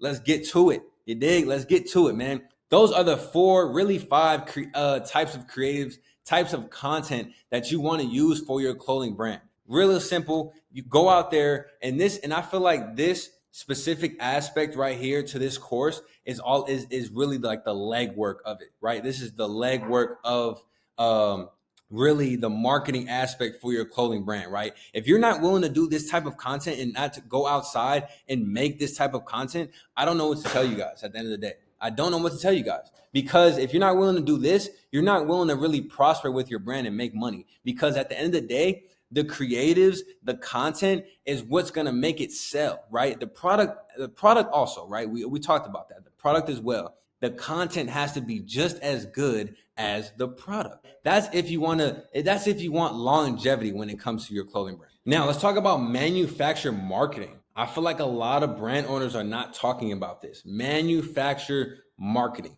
Now, before I get into the benefits of manufacturer marketing, this is when you don't have any merch on hand, nothing at all, right? Maybe you're a new brand owner, or maybe you have a sample on the way and you don't have it on hand, so you can't really do that much of promotion, right? I have a lot of brand owners, even my students, bro.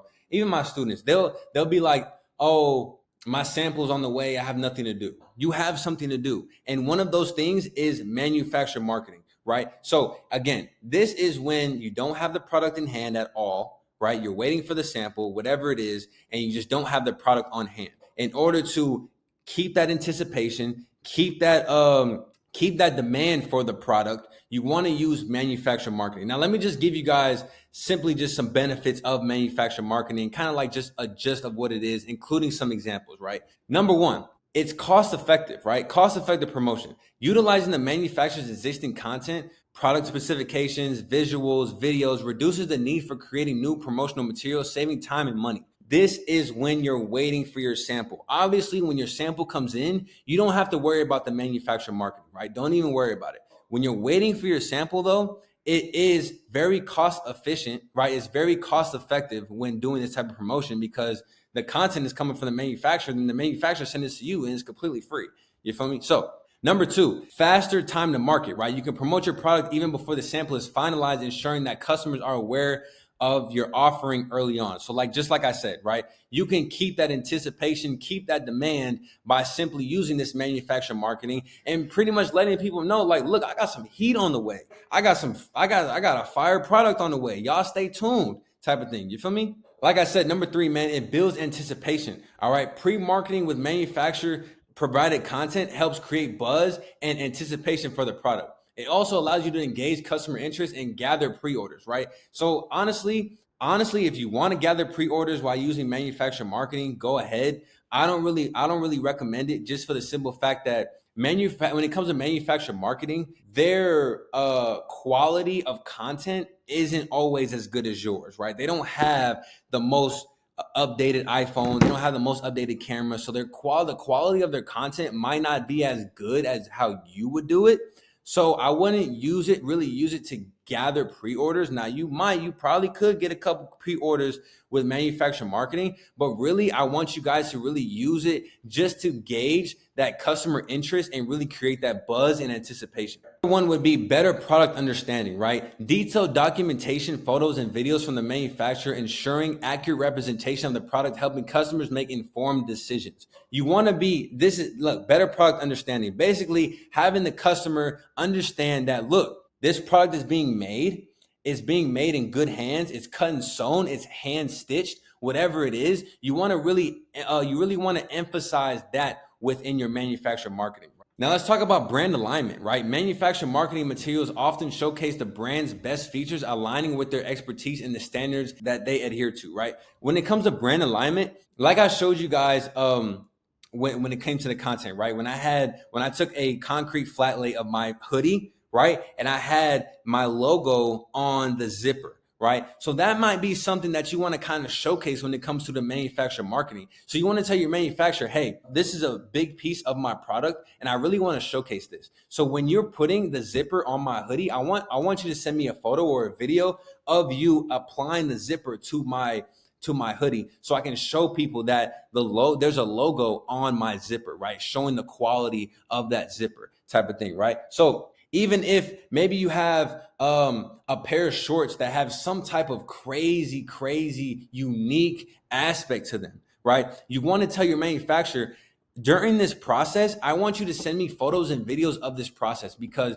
I want to show people that my shorts are different from everybody else's, right? Also increases customer engagement, kind of like what we talked about earlier. Sharing behind the scenes content such as production updates or sneak peeks of the sample process fosters transparency and builds a connection with your audience, right? It also enhances community and scarcity. You're telling your customers, right, with this manufacturer marketing, you're telling your customers, look, My products are being made by these manufacturers in this factory. Look how clean the factory is. Look how detailed they're. Look how much time they're taking with my product. Look how much attention to detail that they're using for this product. So you want to just show your customers that, man. Show your customers that, look, my product is good quality, and I'm showing you guys that my manufacturer is taking time with this product. I know you guys are waiting for me to drop. I know you guys are waiting for this product. I know you guys want me to boom, boom, boom. But look, this takes time. And I'm showing you guys right now, this takes time. My manufacturer is putting in good work for it to be a high quality product for you. Now, before I get into the examples of manufacturer marketing, let me just give you guys some tips on actually using it. Customize the content, man. Tailor the manufacturer's materials to reflect your brand's tone and style while maintaining authenticity, right? Whatever content that they send you, you want to make sure it kind of matches the authenticity within your brand. However your brand, whatever the mission is, whatever the vision is, whatever the aesthetic is, you want to make sure you take their content and edit it to where it matches your authenticity for your brand, right?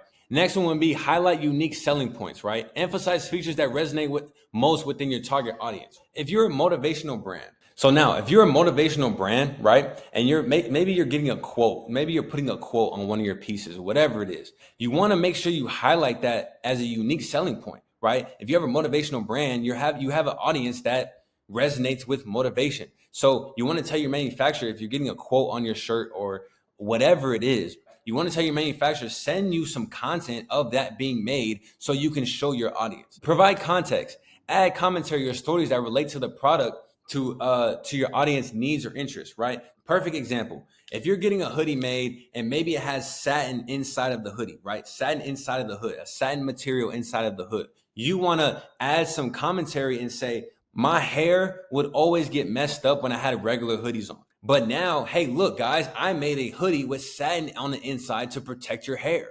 And you want to use that manufacturer marketing. Tell your manufacturer, hey, send me some photos and some video of you applying the satin to my hood. So and then within that video, you want to add your commentary and say, look, I was sick of wearing hoodies that always messed up my hair every time I put a hood on. So I made a hoodie with satin on the inside to protect your hair, type of thing, right? That's all about providing context when it comes to the manufacturer marketing content. Lastly, stay transparent. Clarify that the visuals or specifications might slightly vary from the final product. Like I said earlier in the video, y'all, these manufacturers don't have like the high-tech iPhones, cameras like we do, right? Their content might not be as high quality as you would have it when you get the sampling or whenever you get your merch in. That's okay. Like I said, when it comes to manufacturer marketing, it's all about marketing before your sample even comes in. Once your sample comes in, you don't got to worry about manufacturer marketing. This is simply to keep the audience engaged on what you have.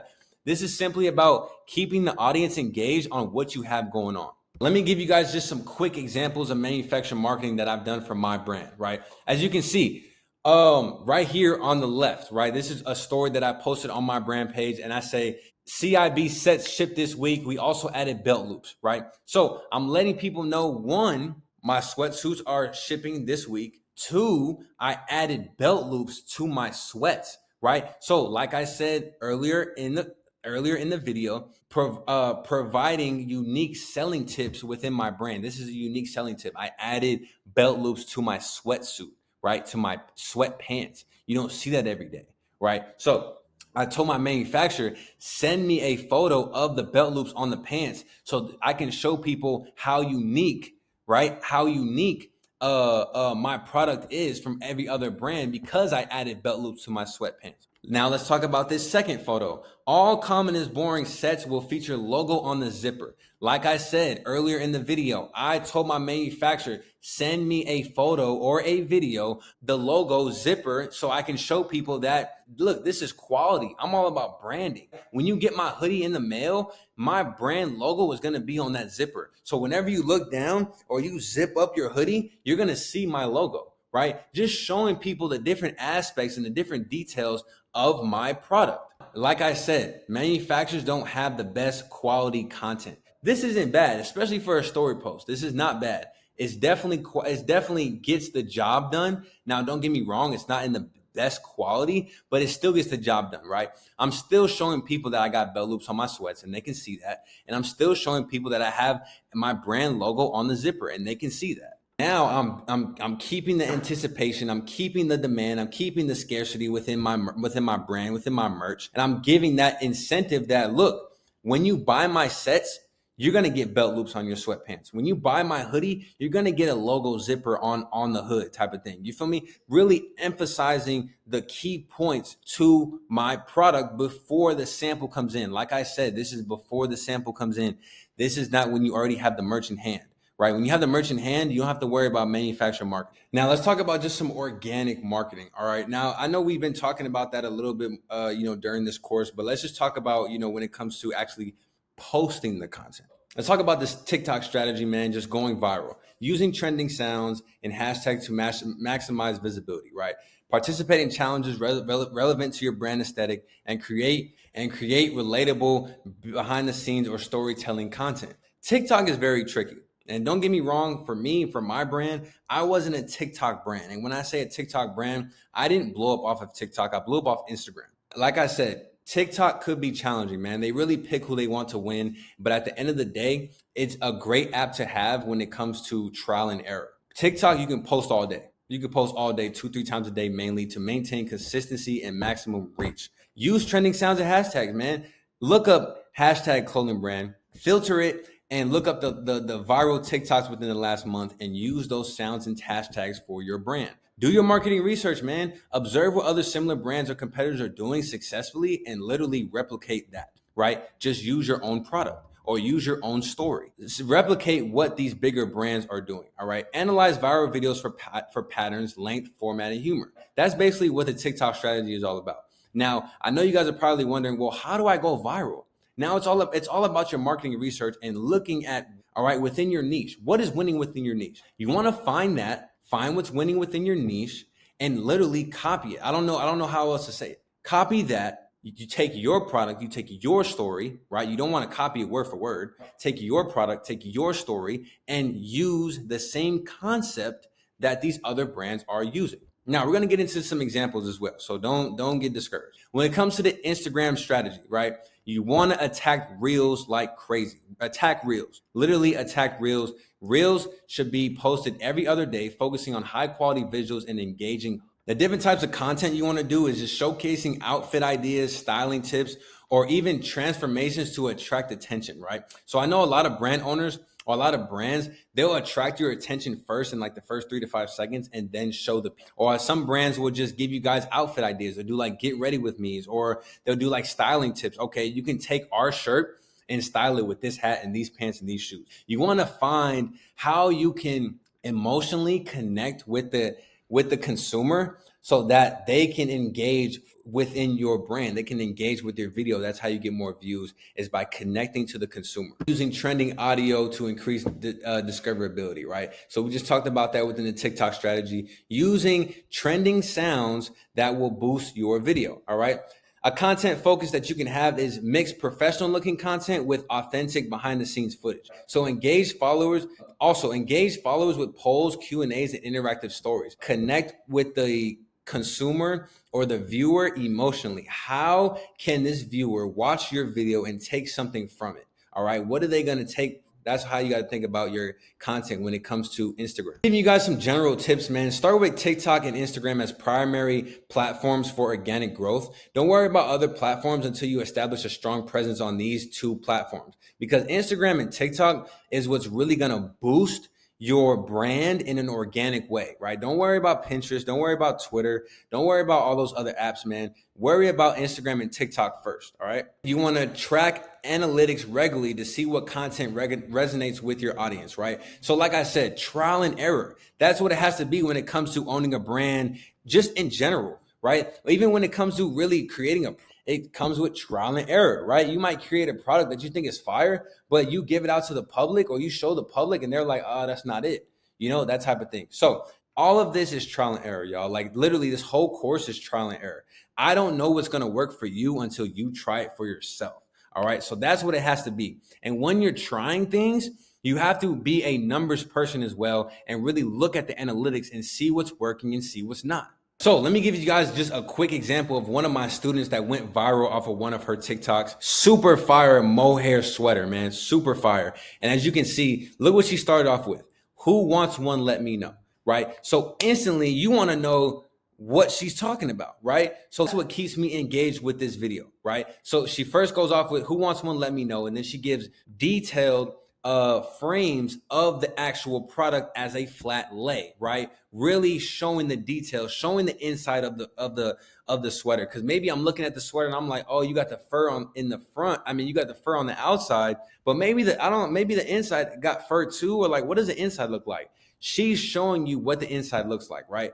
Great flat lay video showing the details, just giving that aesthetic look. Great flooring, right? Great flooring. Like I showed you guys in the creatives aspect of this course, I showed you guys that flat lay, man. That flat lay does it every single time, I'm telling y'all. So she took a great floor. She has a great product. The product resonates with the flooring, man, makes the product look good. She went viral off of it. I think she got doesn't say how many views. I think it was like over 50,000 views, but great video overall. Talk about this brand, Peace and War. Now, I showed you guys their flat lays earlier in this video, but their content on TikTok is literally mind-blowing, right? Now, and it's nothing too crazy. He did the same thing. Who needs one, right? So instantly engaging the audience, letting them know or asking them who needs one. So now he asks who needs one, then he gets into the product. Literally the same type of video that I showed you guys with my student, More Clothing. He did the same exact thing and went viral off this type of video right here. Simple flat lay, man, showing the details of the product. And again, nothing too crazy, nothing that you can't do yourself. Let me give you guys something that really works as well on TikTok, and these are carousels, right? Now, these carousels might not work for certain accounts or certain brands, whatever it is, but this works really well for me and my brand as well. So I want to show you guys this. Carousels on TikTok, man, really good for clothing brands and really good, as you can see, another flat lay. I was showing you guys earlier, flat lays, man. Flat lays really, really work, man. As you can see, he put clothes I dropped Friday on body pics. So this instantly makes me engaged because one, I want to know what clothes you're dropping on Friday. And two, I want to see it on body, right? Not just on the floor. As you can see within this TikTok on this carousel, he shows people actually wearing the merch, wearing the drop. As you can see, he's dropping the shirts, he's dropping the hoodie. I think he's dropping the denim as well. And he's showing people his merch on body, right? So this is why this TikTok went viral because, or actually did numbers because, like I said, he's appealing to the viewer's emotion. They want to know what he's dropping on Friday and they want to know how the merch actually fits. Now, Instagram doesn't allow me to show my face while I'm recording. I don't know why, but I just wanted to show you guys this type of content when it comes to Instagram, right? So let me just refresh. Now, this type of content is like skit content, right? Super, super engaging. So first, as you can see, he stole the bag from the lady, right? Now, I don't even know what they're trying to sell. I just saw that a guy in a green suit just stole a bag from a lady. So now I'm instantly engaged. Now he's going through the bag. And as you can see, he just put the whole fit on. This is a great skit. I love this skit because it brings that engagement to the customer first. And then it shows that, all right, what he stole out of the bag, why he wanted to steal the bag is because of the hoodie. And that hoodie is from that brand, right? On top of that, it's a face. This person is faceless. They have a whole green suit on, right? It's not normal. That's not a normal human being. That keeps me engaged throughout the whole video, as you can see. And that's why this video went viral. Let me show you guys another piece of content that actually brought in the engagement of the audience off the first 3 to 5 seconds, right? So this is my brand right here, Be Special. And this is when I did the photo shoot in the airport. I started off with a Snapchat photo, right? I did this all on my own. I started off with a Snapchat video and I acted like I was a regular pedestrian walking past. And I said, are they doing a photo shoot in the airport? And as you can see, I'm acting like I'm a regular pedestrian and I'm recording them doing the photo shoot because I'm like, wow, I've never seen this before. And then after that, I instantly go into the details and what is actually being sold within this video, right? I'm showing the details of the pants, showing the zipper going down. I'm showing just a woman and a man wearing this hoodie. I'm showing what's on the front of the hoodie. I'm showing that we are in an actual airport flicking up and doing an actual photo shoot. So that's what you guys have to think about when it comes to organic marketing, man, and really just posting on TikTok and Instagram. Gave you guys some great examples that you can use for your clothing brand, man. And at the end of the day, you have to go out there and take some action. All right. So let's get into influencer marketing. So, like I said earlier in the video, man, influencer marketing is so important, y'all. So important because, again, influencer marketing really brings an audience to your brand, especially when you're a new brand. All right. So when an influencer is wearing your merch, again, this is a monkey see, monkey do era. Anybody that's following that influencer and wants to be like that influencer is going to buy what that influencer is wearing. Right. So let me give you guys some basic benefits on influencer marketing. All right. It increased brand awareness, collaborating with influencers, exposing your brand to their followers, increasing visibility and recognition. This is especially beneficial for reaching niche or untapped markets. Right. So like I said, when this influencer posts your merch, their audience is going to see the merch and going to want to buy because one, you targeted that influencer, the influencer that you targeted is already in your niche. You just have to get more eyes on your product, right? So when you find an influencer in your niche, you're able to, no, when you find an influencer in your niche, all you have to do is send them your product. They're going to do everything for you, literally. And their audience is going to be engaged because they're in the same niche as your brand. Number two, authentic promotion, right? Influencers often have a strong connection with their audience, making their endorsements feel more genuine and trustworthy compared to traditional advertisements, right? So influencers have a strong connection with their audience. Like I said, influencers influence. So whoever is watching this influencer, whoever is following this influencer, literally wants to be like this influencer, right? So it just brings authenticity when it comes to your brand. It brings authenticity when it comes to advertising and marketing for your brand because you're using influencers that are within your niche and that speak the vision and the mission of your brand. Three would be targeted reach, right? Influencers cater to specific demographics, allowing your brand to target audiences that align with your ideal customer profile, ensuring more effective marketing. So basically what I've been talking about, man, target reach. It's reaching the niche of your audience. You're just getting more eyes. You already have like the influencer already has the audience that you want and the eyes that you have. Oh, the eyes that you're looking for. All you have to do is get the influencer in your merch. So like I showed you guys earlier in the video when we were talking about creatives and UGC content, right? And I showed you guys that one of my influencers had a discount code in the caption of her photo. So this kind of where number 4 comes in, right? Boosted sales and ROI. Influencers can drive traffic to your website or physical stores and encourage purchases through personalized recommendations, special discounts, or exclusive collections. Right. So when you are providing that discount code for your influencer, it's going to make them boost your sales because they know that they're helping out their audience with this discount code. Right. Although you got the influencer to wear your merch, you got the influencer to promote it. All in your head, you're probably saying you want full price. Why do you want full price?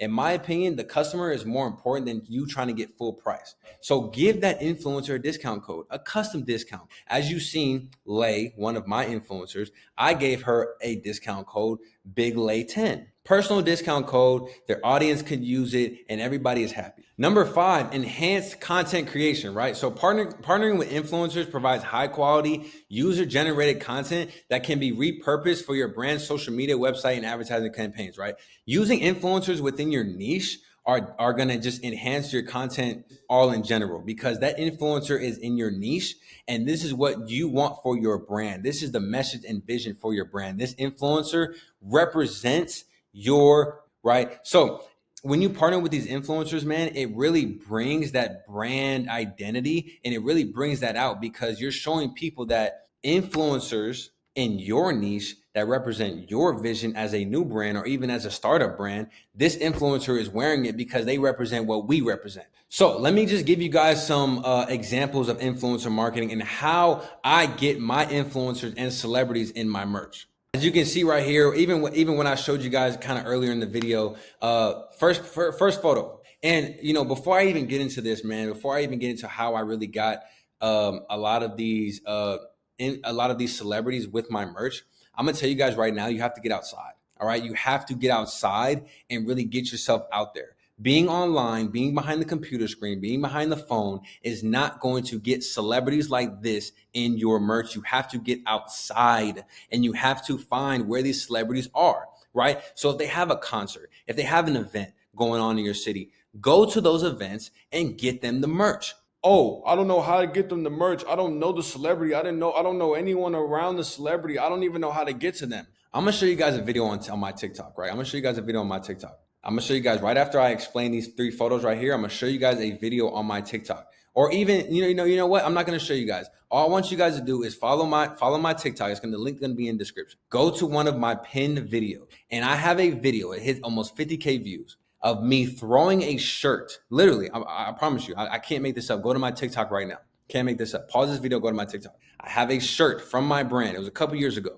I'm at a Drake concert, and I throw this shirt on stage while Drake is performing. I promise you. I can't lie. Go to my TikTok right now. I can't lie. I threw the shirt on stage at the Drake concert. I didn't know nobody around Drake. I didn't know Drake personally. I didn't even know how to get backstage. But because I wanted Drake to be in my merch, I threw the shirt on stage. I didn't care. I know a lot of y'all probably watching this like, okay, what does that mean? That doesn't mean Drake wore it. How do you know that? Oh, because it's Drake. How do you know that though? You don't know that. I threw the shirt on stage. Yeah, someone from his team picked it up while he's performing. Obviously, they don't want that shirt on stage while he's performing. Now the shirt is backstage, right? Now it's backstage. So you don't know if Drake got it. You don't know if his team got it. You don't know if somebody on his team is wearing it. You just never know at the end of the day, right? Let's get into these photos right here, right? Let's start off with Gunna. How did I get my merch to Gunna? Simply because I knew someone that knew someone. I knew someone that knew a promoter in my city, and Gunna was here, and he basically said, hey, do you want to get some merch to Gunna? Or I proposed to him that I wanted to get some merch to Gunna. So he basically said, yo, Gunna's going to be here at this time. Can you be here? Mind you, this was 30 minutes before he told me. So I instantly get up from where I'm at. I get ready. I get my merch, and I automatically head over to where Gunna was at, and I was able to get this photo. Hustling, right? Boom, let's go here. Isaiah Thomas, one of the, bigger NBA players in this game right now. Shout out to Isaiah Thomas, real legend, man. I simply knew someone that knew someone.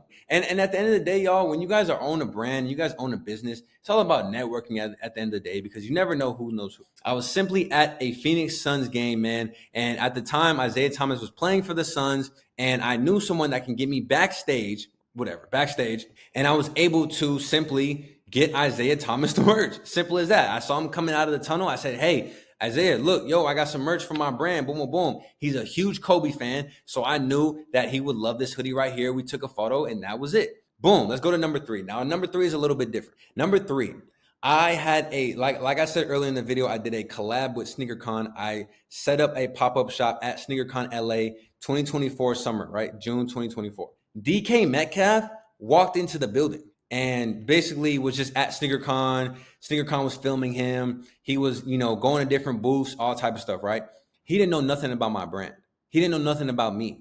So when I saw that DK Metcalf was there and he was going to these other booths, I hunted him down, instantly hunted him down. I said, DK, look, my booth is over there. I got some merch for you. Can you come pull up? He said, all right, bet, it's all good. That's pretty much how it happened. Really. He came to my booth. I said, yo, what size you wear? What size you need? He's like, oh yeah, this is hard. I need this, and this. Got it for him, got it done, and took the photo, and that was it, right? If you guys are just now meeting me, right? This is your first time seeing me. This is your first video of, just learning about me and who I am. You're going to see these 3 photos and be like, wow, he got motion, right? Or wow, like he really, pushing his brand. But at the end of the day, y'all, the reason why I got into these 3 rooms right here is because, one, I either knew someone that knew someone, but how did I know that person is because I networked. I introduced myself. I told people who I was, right? Number 2, again, the pop-up shop at SneakerCon. SneakerCon hit me up and asked me if I wanted to do a pop-up shop at their event. Like I said earlier in the video, they charged me for that table. I could have been like, nah, that price is too much. I can't do it. I don't want to vend at SneakerCon. But if I would have said, no, I don't want to vend at SneakerCon because of the price or whatever it is, I would have never got this photo right here with DK Metcalf and got him my merch. So at the end of the day, it's all about networking and really getting your brand out there, right? If you don't have that confidence within your brand to tell every single person that you see about your brand, don't even start a brand. Don't even start a business, because at the end of the day, you have to be your number one fan. You have to have that confidence to go up to that celebrity and be like, yo, I got some merch for you.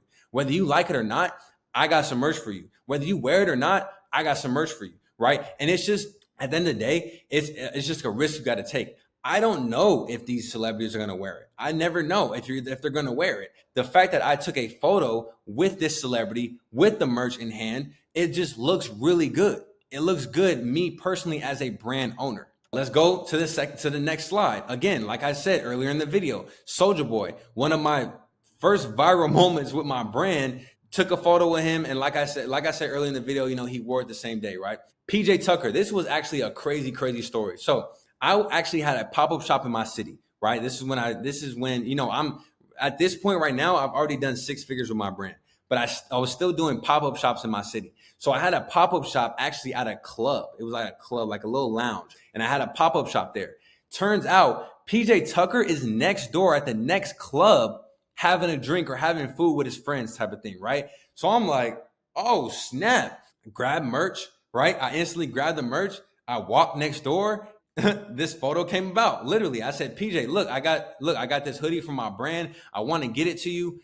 Can we get a quick picture? He was like, yeah, it's love. Boom, boom, boom. We took the picture, right? So when it comes to, influencer marketing is easy when you can send the product to the influencer. They do whatever they need to do, content wise, whatever it is. But if you really want to get your merch to celebrities, 1, you got to either know someone that knows someone.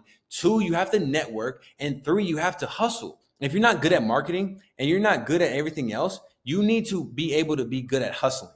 All right. If that celebrity is in your city and they have a concert and an event, you need to go outside and go and try your hardest to go get that celebrity or merch. Now, I've had a lot of instances. I didn't get a picture with a celebrity. I just gave them the merch. Right. So it's going to be like that. Right. But if you want to build your personal brand as a brand owner and you want to really show people that you got motion and show people that you really are like meeting these celebrities and they're actually seeing your brand, it's easy to tell someone, for me to go up to you and say, hey, I gave Drake my merch the other day. It's easy for me to say that. But if I show you I got a picture with Drake with my merch and I'm giving it to him, that's going to give you guys a whole nother perspective of who I am as a brand owner and just what my brand is and what it's all about and showing the motion that I'm having with my brand. To flex, like I told you guys, none of this information is to flex on you guys, right? I'm literally showing you guys, look, in the beginning of this video, I showed you guys how I started. I started from the bottom, y'all. Nobody knew about my brand at all. Now I'm getting these celebrities. Now these celebrities are wearing my brand. Now I'm meeting these celebrities and I'm getting them my merch, that type of thing. So I'm showing the progress of my brand and I'm showing you guys that all of this is possible. Now let's talk about in real life marketing. Now I kind of just gave you guys a little gist of it, but let me just give you guys some of the benefits of in real life marketing, right? So word of mouth, building trust and credibility. Recommendations from friends, family, peers are often perceived as more trustworthy than advertisements. Word of mouth is the most important aspect of marketing. That's the most important, right? That's that word of mouth. If a customer doesn't like your brand and doesn't like the product and you had bad customer service, I promise you that word of mouth is going to spread very, very quickly. And when people start bashing your brand, that negative energy spreads very, very quickly. So you want to make sure you have that great customer service so that word of mouth pretty stable. Now, there's always going to be somebody talking bad. There's always going to be people talking good, but you want to keep that stable balance when it comes to your brand. More positive than negative. All right. Be pop-up shops, man. Creating memorable experiences. Temporary retail spaces allow your brand to engage with customers directly, offering hands-on experiences and building emotional connections. Pop-ups also create a sense of exclusivity and urgency, driving foot traffic and immediate sales, right? So I love pop-up shops because there's a couple different aspects, man. One, you get to actually share the vision and the message of your brand in real life setting, right? The person is right in front of you. So you can actually let them know or teach them about the brand and about the product, right? So that's a great emotional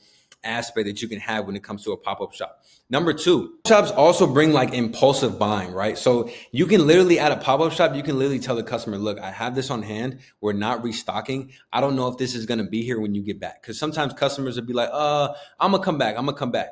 All right. I don't know if this is going to be here. All right. So that kind of brings that impulsive buying. Number 3, it brings that type of hands-on experience, right? So people are actually able to feel your product, try on your product. Okay, number 3, always having merch on hand, spontaneous marketing opportunities, right? Carrying your merchandise such as branded apparel or accessories allows you to capitalize on unexpected interactions. You can give items to influencers, customers, or collaborators, turning everyday moments into marketing opportunities, right? When it comes to this, I always encourage my students to always have merch on them. Always, literally, always have merch on you, whether it's in the trunk, whether it's in your car, whether it's in a bag, whatever it is, always have merch on you because you just never know. I had so many opportunities where I would see a celebrity or I'll see a certain influencer and I'd be like, damn, I have no merch on me. Yeah, you could tell the influencer or the celebrity, like, hey, I have a brand. This is it right here. I can send you a piece. You can do that all you want. But at the end of the day, they're going to forget about you 5 minutes later. Like, just being honest with you, they're going to forget about you. So if you have that merch on hand and you're like, hey, look, I have this merch right here in this bag. This is for you, boom, boom, boom, right? You always want to have that merch on hand, man. When it comes to in real life marketing, you always want to have it on hand. And I've learned the hard way when it comes to it, all right? I've seen people that I could have got merch to, but I just didn't have any merch on me, that type of thing. So number 4, always wearing your own merch, becoming a walking advertisement. By wearing your own merch, you showcase your brand effortlessly and start conversations about it wherever you go. This approach reinforces your authenticity and commitment to your brand. I don't know why I have to tell you guys this. Wear your merch. I don't know why you're not wearing your merch everywhere you go. You see, I'm making this video and I have my brand beanie on. Simple as that. You feel me? So it's like, you have to wear your merch. I don't care. Like, my girl, she gets mad at me all the time because I wear it when I get my sample in. I wear it everywhere we go. I wear it with a different fit. Obviously, I'm not gonna wear the same outfit. But if I have a sample like t-shirt or hoodie or zip up, whatever it is, pants, whatever it is, I'm constantly wearing that sample with different fits. Simple as that. And she'll get mad at me like, "Oh, you're wearing it again, huh?" I mean, she doesn't get mad, but she's like, "Oh, those again, huh?" Yeah, because this is what I'm about to drop, and I want to get people's reactions. I want to see what people are feeling, right? So when I'm wearing my merch, either I'm wearing it and somebody will be like, "Oh, that's hard. Where'd you get that?" Conversation talking about the brand. Or I'll be out and about and I'll ask somebody random. Maybe I'll see somebody that maybe matches my niche or maybe that I know that can dress. I'll be like, "Hey, what do you think about this piece right here? What do you think about this hoodie? Feel it. Go ahead, feel it. What do you think about this hoodie?" And this is how you guys get feedback when you guys are trying to figure out what products to drop. Right? And when you get those samples in, you want to wear the shit out of them samples and get as many eyes on those samples and get all type of different feedback and opinions on that sample, because you want to see, what people like. Or if you have a product that just dropped, and you currently have products on hand, why wouldn't you wear it? If somebody comes up to you and be like, "Bro, that hoodie is hard. Where'd you get it?" My website. Here's my website. I have it on hand right now at the house. I'll ship it out tomorrow, or whatever the conversation is. Always wear your merch. Always. I can't stress that enough. All right. Number 5, building a local and loyal community, right? In real life marketing fosters personal relationships and community building, right? Whether through face-to-face interactions or hosting events, it cultivates a sense of belonging and loyalty among customers who feel personally connected to your brand. So, like I said, man, I'm giving you guys real experiences that I've been through with my clothing brand. Every single aspect that I've gave you guys, every single concept that I've given you guys within this whole course, I've used within my brand. Right? So none of this is sugarcoated, y'all. This is literally my personal experience with my clothing brand. All right. So back to the in real life marketing, man. This was actually one of my first pop-ups in my city. So look, let's just go through it, right? This is actually some of my homies supported me at my local pop-up shop. As you can see, we in front of the barbecue spot and I'm hustling. Y'all see the towel around my neck, man? You see the towel around my neck, man? When you see the towel, I ain't gonna lie. Depending on where you from, when you see that towel, you know somebody hustling. You feel me? You know somebody hustling. You feel me? Like I said, man, this is one of my first. As you can see, like I got my suitcase out. I got my rack. You see the clothes hanging up, man. I'm engaging with customers, telling them about my brand. I got my homies pulling up. They buying merch. You feel me? Like, look, this is all about the community when it comes to this in real life marketing, man, especially with pop-ups. I had the community come out. I had people walking by. I was telling them about my brand, and I was literally just hustling, man. This is all about hustle at the end of the day. And mind you, I was by myself. Doing this, right? I was by myself engaging with customers. I was by myself taking payments and all that type of stuff. I was hustling at the end of the day, y'all. My old logo is on my shirt. That's how I know, that's how you know this is kind of like old. I was hustling. And that's where the in real life marketing comes in, man. You got to have that type of hustle. All right. Now, fast forward to this year, right? So as you can see, man, this was when I first started, like a couple years ago, right? This is when I first started. So fast forward to this year, 2024, man, we do a damn pop-up at SneakerCon. Isn't that crazy, y'all? Even after making 6 figures with my brand, I'm still doing pop-up shops, but now we're doing them at higher levels. SneakerCon was amazing, y'all. Look at the backdrop they did for me. The backdrop was insane. Customers buying the merch, man. You see the bags, right? it just looks really good, man. On top of that, right? So like I said, we did the collab with SneakerCon. On top of that, somebody bought the jersey and wanted me to sign it. That was insane. It was insane, bro. I promise you, when he came up to me and said, "Hey, can you sign my jersey?" I thought he was talking to somebody behind me. I didn't know he was talking to me. Who am I? You feel me? Who am I? He was like, "Bro, can you sign my jersey?" I said, wow, I took the right step with my clothing brand. Earlier in the video, I showed you guys at my 9-to-5 job, I was comfortable, I was secure, but I knew I wanted more. And this is it. This is my more, right? Somebody asking me to sign one of my pieces, a collab that I did with SneakerCon. It was just like mind blowing, bro. This is one of the highlights of my life. Forget being a brand owner, just my life. Growing up, even playing ball, I wasn't a big name, right? I wasn't famous, right? I didn't have a name when it came to basketball. I just hooped.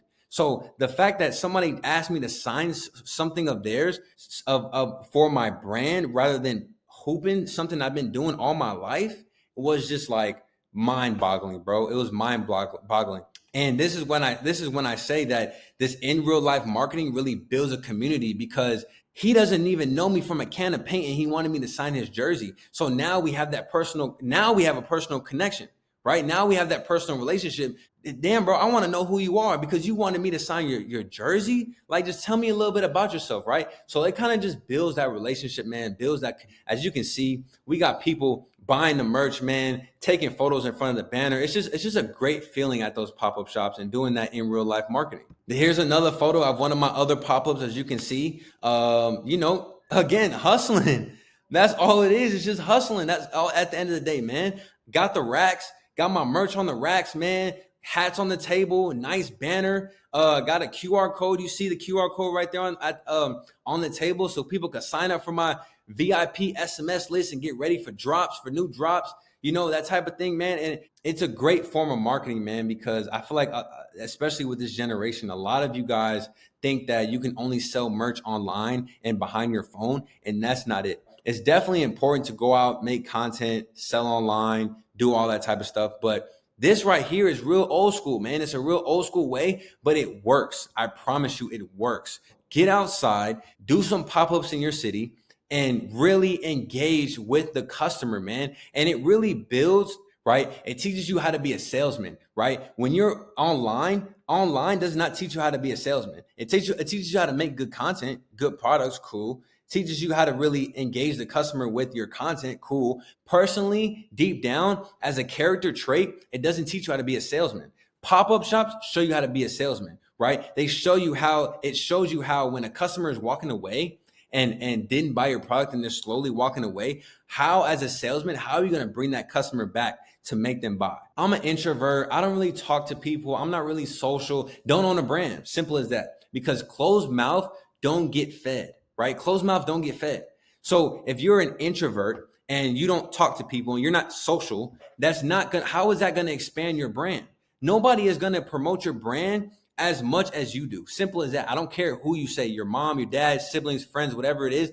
They're not going to promote your brand as much as you would. You have to get out of that. I'm not social. I'm an introvert, all that type of stuff. You have to get out of that. Growing up, I was an introvert. I wasn't speaking to people unless they spoke to me. I was shy, right? But now I know that, again, a closed mouth does not get. So if you want to be that type of introvert and you don't want to be social, please don't own a clothing brand or just don't own a business in general. You not willing to talk to people, how is your business going to grow at first? How is it going to grow? Again, word of mouth is the best form of marketing. So if you're willing to go outside and tell people about your brand and let them know this is what I have, this is the quality of my products, people are going to be a lot more engaged with what you have going on. Let's talk about running ads, right? And I know this part of the course you guys are probably looking for especially if you're a brand that's already established, especially if you're a brand that's already kind of doing some numbers and you're just looking to scale. Now, a disclaimer, you can't do this if you didn't put in any action with everything above.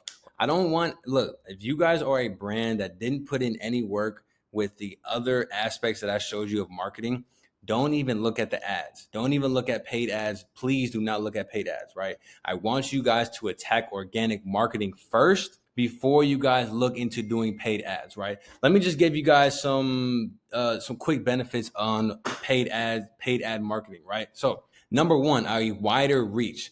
Ads on platforms like social media, search engines, and TV help clothing brands reach a broad audience quickly, including potential customers who might not have encountered the brand otherwise, right? So when you're running paid ads, you're able to reach large amount of people within different states and different countries. Number two, increased brand visibility, right? So consistent ad campaigns keep your brand top of mind of consumers, right? So enhancing recognition and recall, which can influence purchase decisions, right? So always being in front of that customer is going to make them buy. So honestly, you know what they say, man, somebody has to see your brand at least 3 to 5 times before they buy.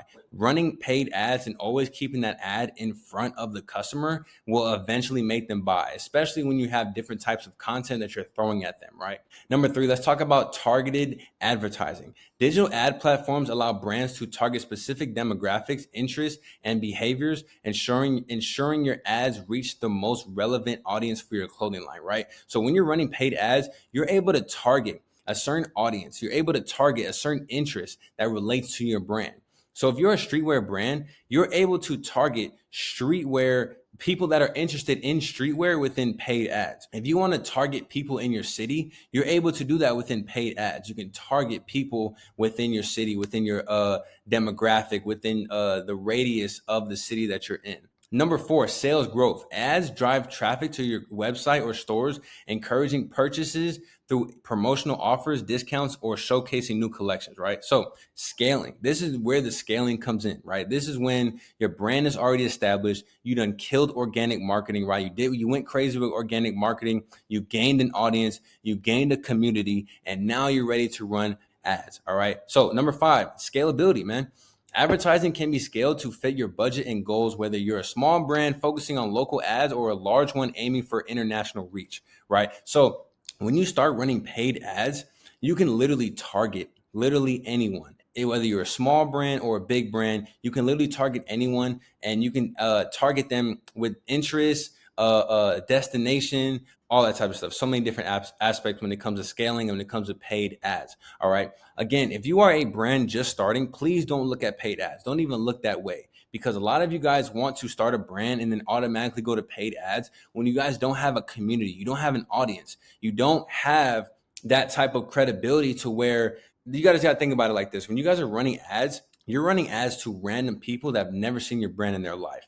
So you want to be as credible as possible. That's why you guys have to really kill it when it comes to organic marketing, because once you take that organic marketing and put it into the paid ads and people are seeing that UGC content, right? Customers wearing your merch, influencers wearing your merch, different professional photo shoots, that type of stuff within your brand, it will make you more credible, and that person that you're running the ad to will buy your product. To give you guys some bonus info when it comes to paid ads and really scaling, right? So I know there are a lot of brands out there and probably a lot of brand owners watching right now that have probably already started on ads, right? You probably were like, all right, I got some information from YouTube, some free information, and I started running my own ads, right? Now, I'm gonna tell you guys right now, you guys are probably doing it wrong. I'm not gonna lie. You guys are probably doing it wrong.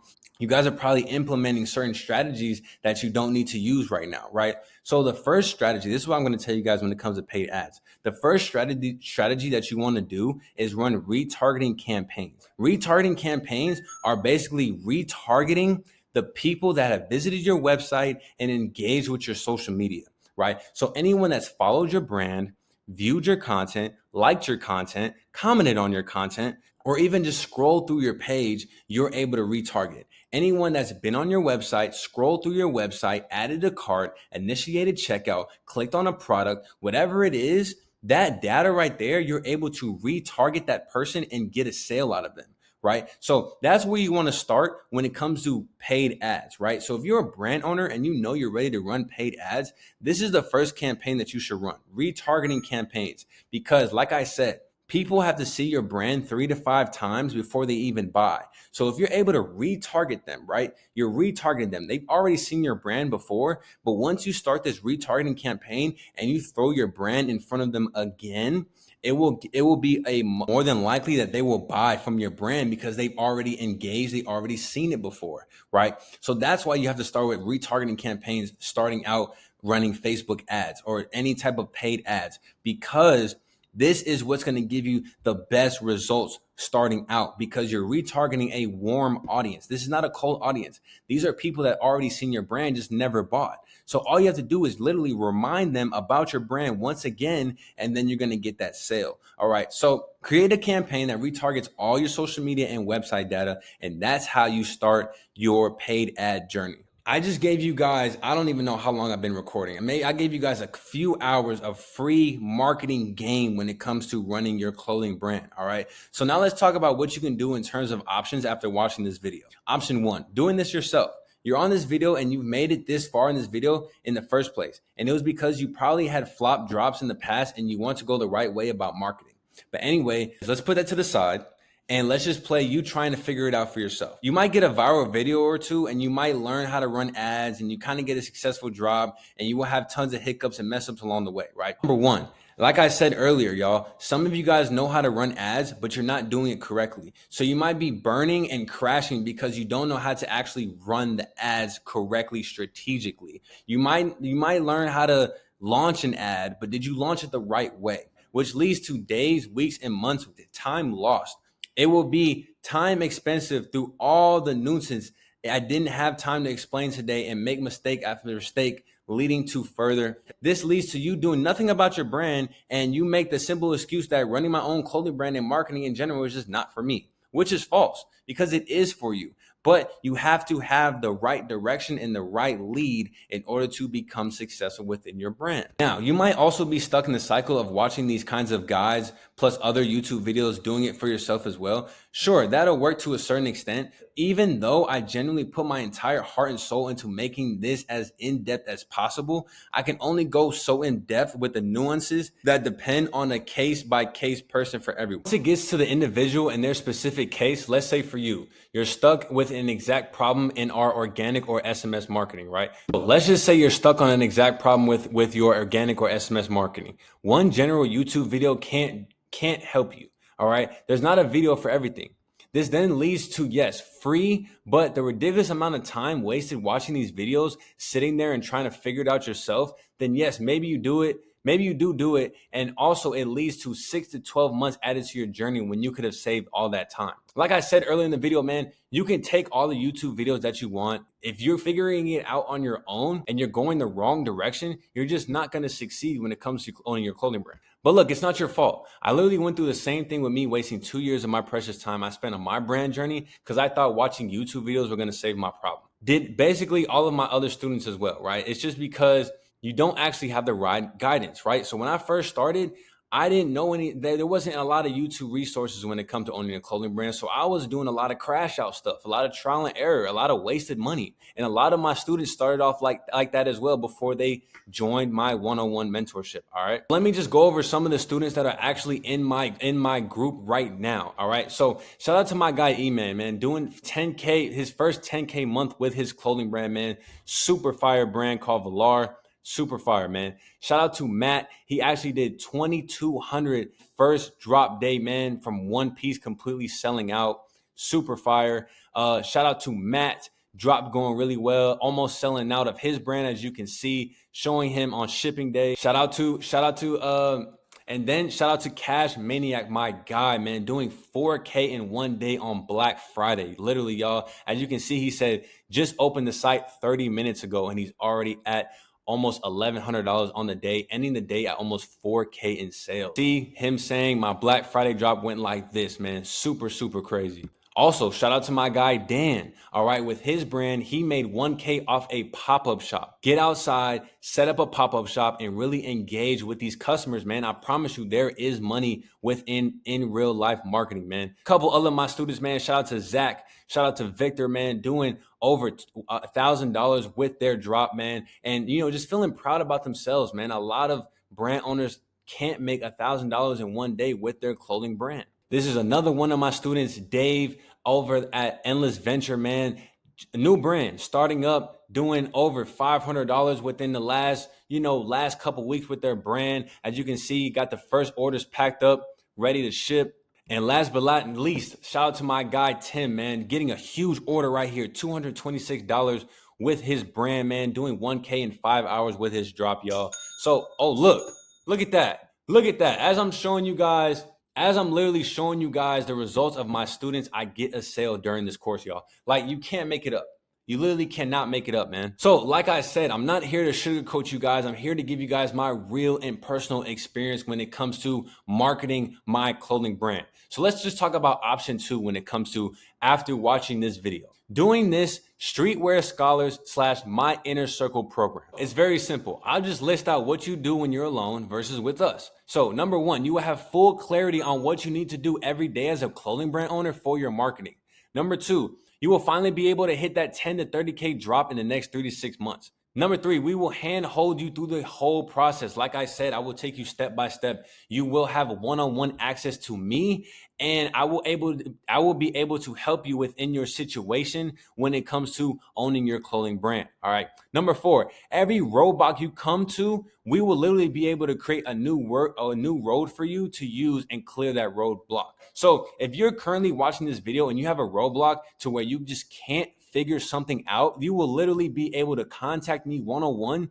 Let me know about your problem and I will be able to fix it right then and there. That's why I said in the beginning of this course, man, I want to be able to target people that are watching this video that have some type of cash flow, right? If you're at your 9-to-5 job and you're not comfortable at your 9-to-5 job, or you are comfortable, actually you are comfortable and uncomfortable because you're comfortable with the security of money that you have, but at the end of the day, you know you have a passion for something else. You also know that it takes money to make money at the end of the day. You've now realized a clear path to a 10 to 30K drop with your clothing brand, but wish there was some sort of much better, faster, cheaper, easier way of getting it done. This program is for people that are working their 9-to-5 and are making a comfortable amount of money and have a good amount of cash flow coming in, but still want more for their life, man. Can't stand working for someone else and can't stand being capped out at their income plus potential in life, man. So like I said, beginning of my journey, y'all, like I knew I wanted something more in my life. Yes, I was making decent amount of money at my job. I just knew that this is not what I wanted to do for the rest of my life. This is also with people that have enough cash flow coming in to invest into their brand plus a program. Because without cash flow, it's going to be very hard to scale a clothing brand or just a brand in general, business in general. This program is also for you if you've been in the clothing brand space for a while. But if you could never crack your marketing, so you just stuck doing the same thing over and over again and not making any good sales. Or if you're just starting to look into the best business model, which is starting a clothing brand, and you want to learn the best, fastest, cheapest, and easiest way to make your first 10 to 30K. Or if you currently dropped, but since you weren't able to market your collection properly, you don't get enough orders. And now, number 1, you couldn't hit the MOQ from your manufacturer, which leads you to number 2, sending back all the money you made from your customers, leaving you can't sleep from the stress. If you are someone that put all your learning into an actionable step by step so that you can finally get to that 10 to 30K drop that now that you know, A, worked hard for and deserve, and B, know that your designs and product are really actually flyer, this is the group for you. Also, or if you want to finally see internet money manifesting into real life, which this money allows you to support your family or buy what you want, this finally gets you the recognition and the okay, I'm sorry for doubting you, you were right from friends, family, and maybe even doubters, program is for you. Again, like I said, man, I'm literally taking you guys step by step on how to start and scale your clothing brand. I know a lot of you guys are watching this right now at a certain roadblock. That's why you clicked on the video. You guys are at a certain roadblock when it comes to your business, when it comes to your brand. and you just don't know which route to go to. You don't know which route to go to. A lot of you guys are watching countless YouTube videos, getting the information that you need, not getting the step-by-step information that you are looking for. If I just described you, then this program is for you, fam. Just period, point blank. If it isn't, then please don't come to us for help and do this yourself. All right. Like I said earlier in the video, you're still going to win if you do it yourself. I don't know when you're going to win. Honestly, I don't know when you're going to win.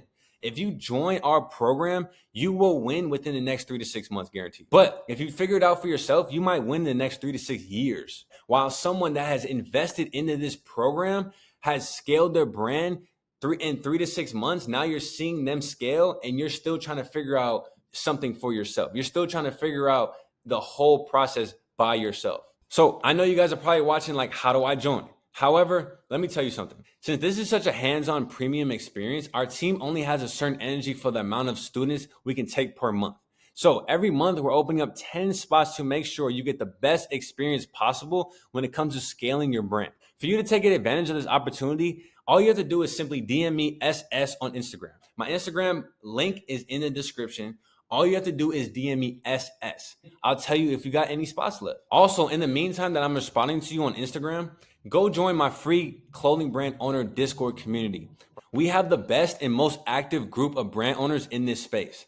There, I'll give you access to the main doc that you're looking at right now. But then once you do join the Streetwear Scholars Discord, you can have the main one with all the plug and play templates plus more in-depth guides. Once again, DM me SS on Instagram. I'll see if you can fit into one of the 10 spots we have this month. You can now finally get out of that rut you've been in for so long, y'all, and get help from someone that has gone through it, exactly what you're going through right now. And you can finally have someone teach you one-on-one and give you the advice and guidance and action plan. If what I described to you above match your description, then I'm telling you, this program is for you.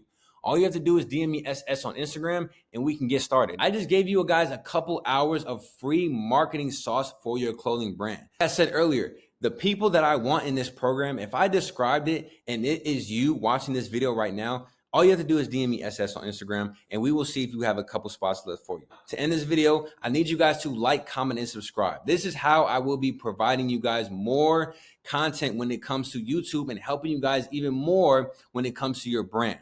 All right. But I can't do that unless you guys like, comment, and subscribe, because that's how I know I am helping you as a brand owner. Also, join the free clothing brand owner Discord. All the links will be in the description below so you guys won't get confused. If you're interested in the free clothing brand owner Discord, join the link in the description. Like I said, we just dropped these beanies for my brand Be Special a couple weeks ago, man. We have a few different flavors. We got yellow, we got green, and we got red, and we got a few other colors on the website right now, man. So if you want to copy a beanie, man, go ahead and hit the link in the description as well. My website will be in the description. I appreciate you guys tapping into the course. I know it was pretty long, but I promise you it's going to help you guys in the long run. Appreciate y'all. Mr. Be Special, we gone.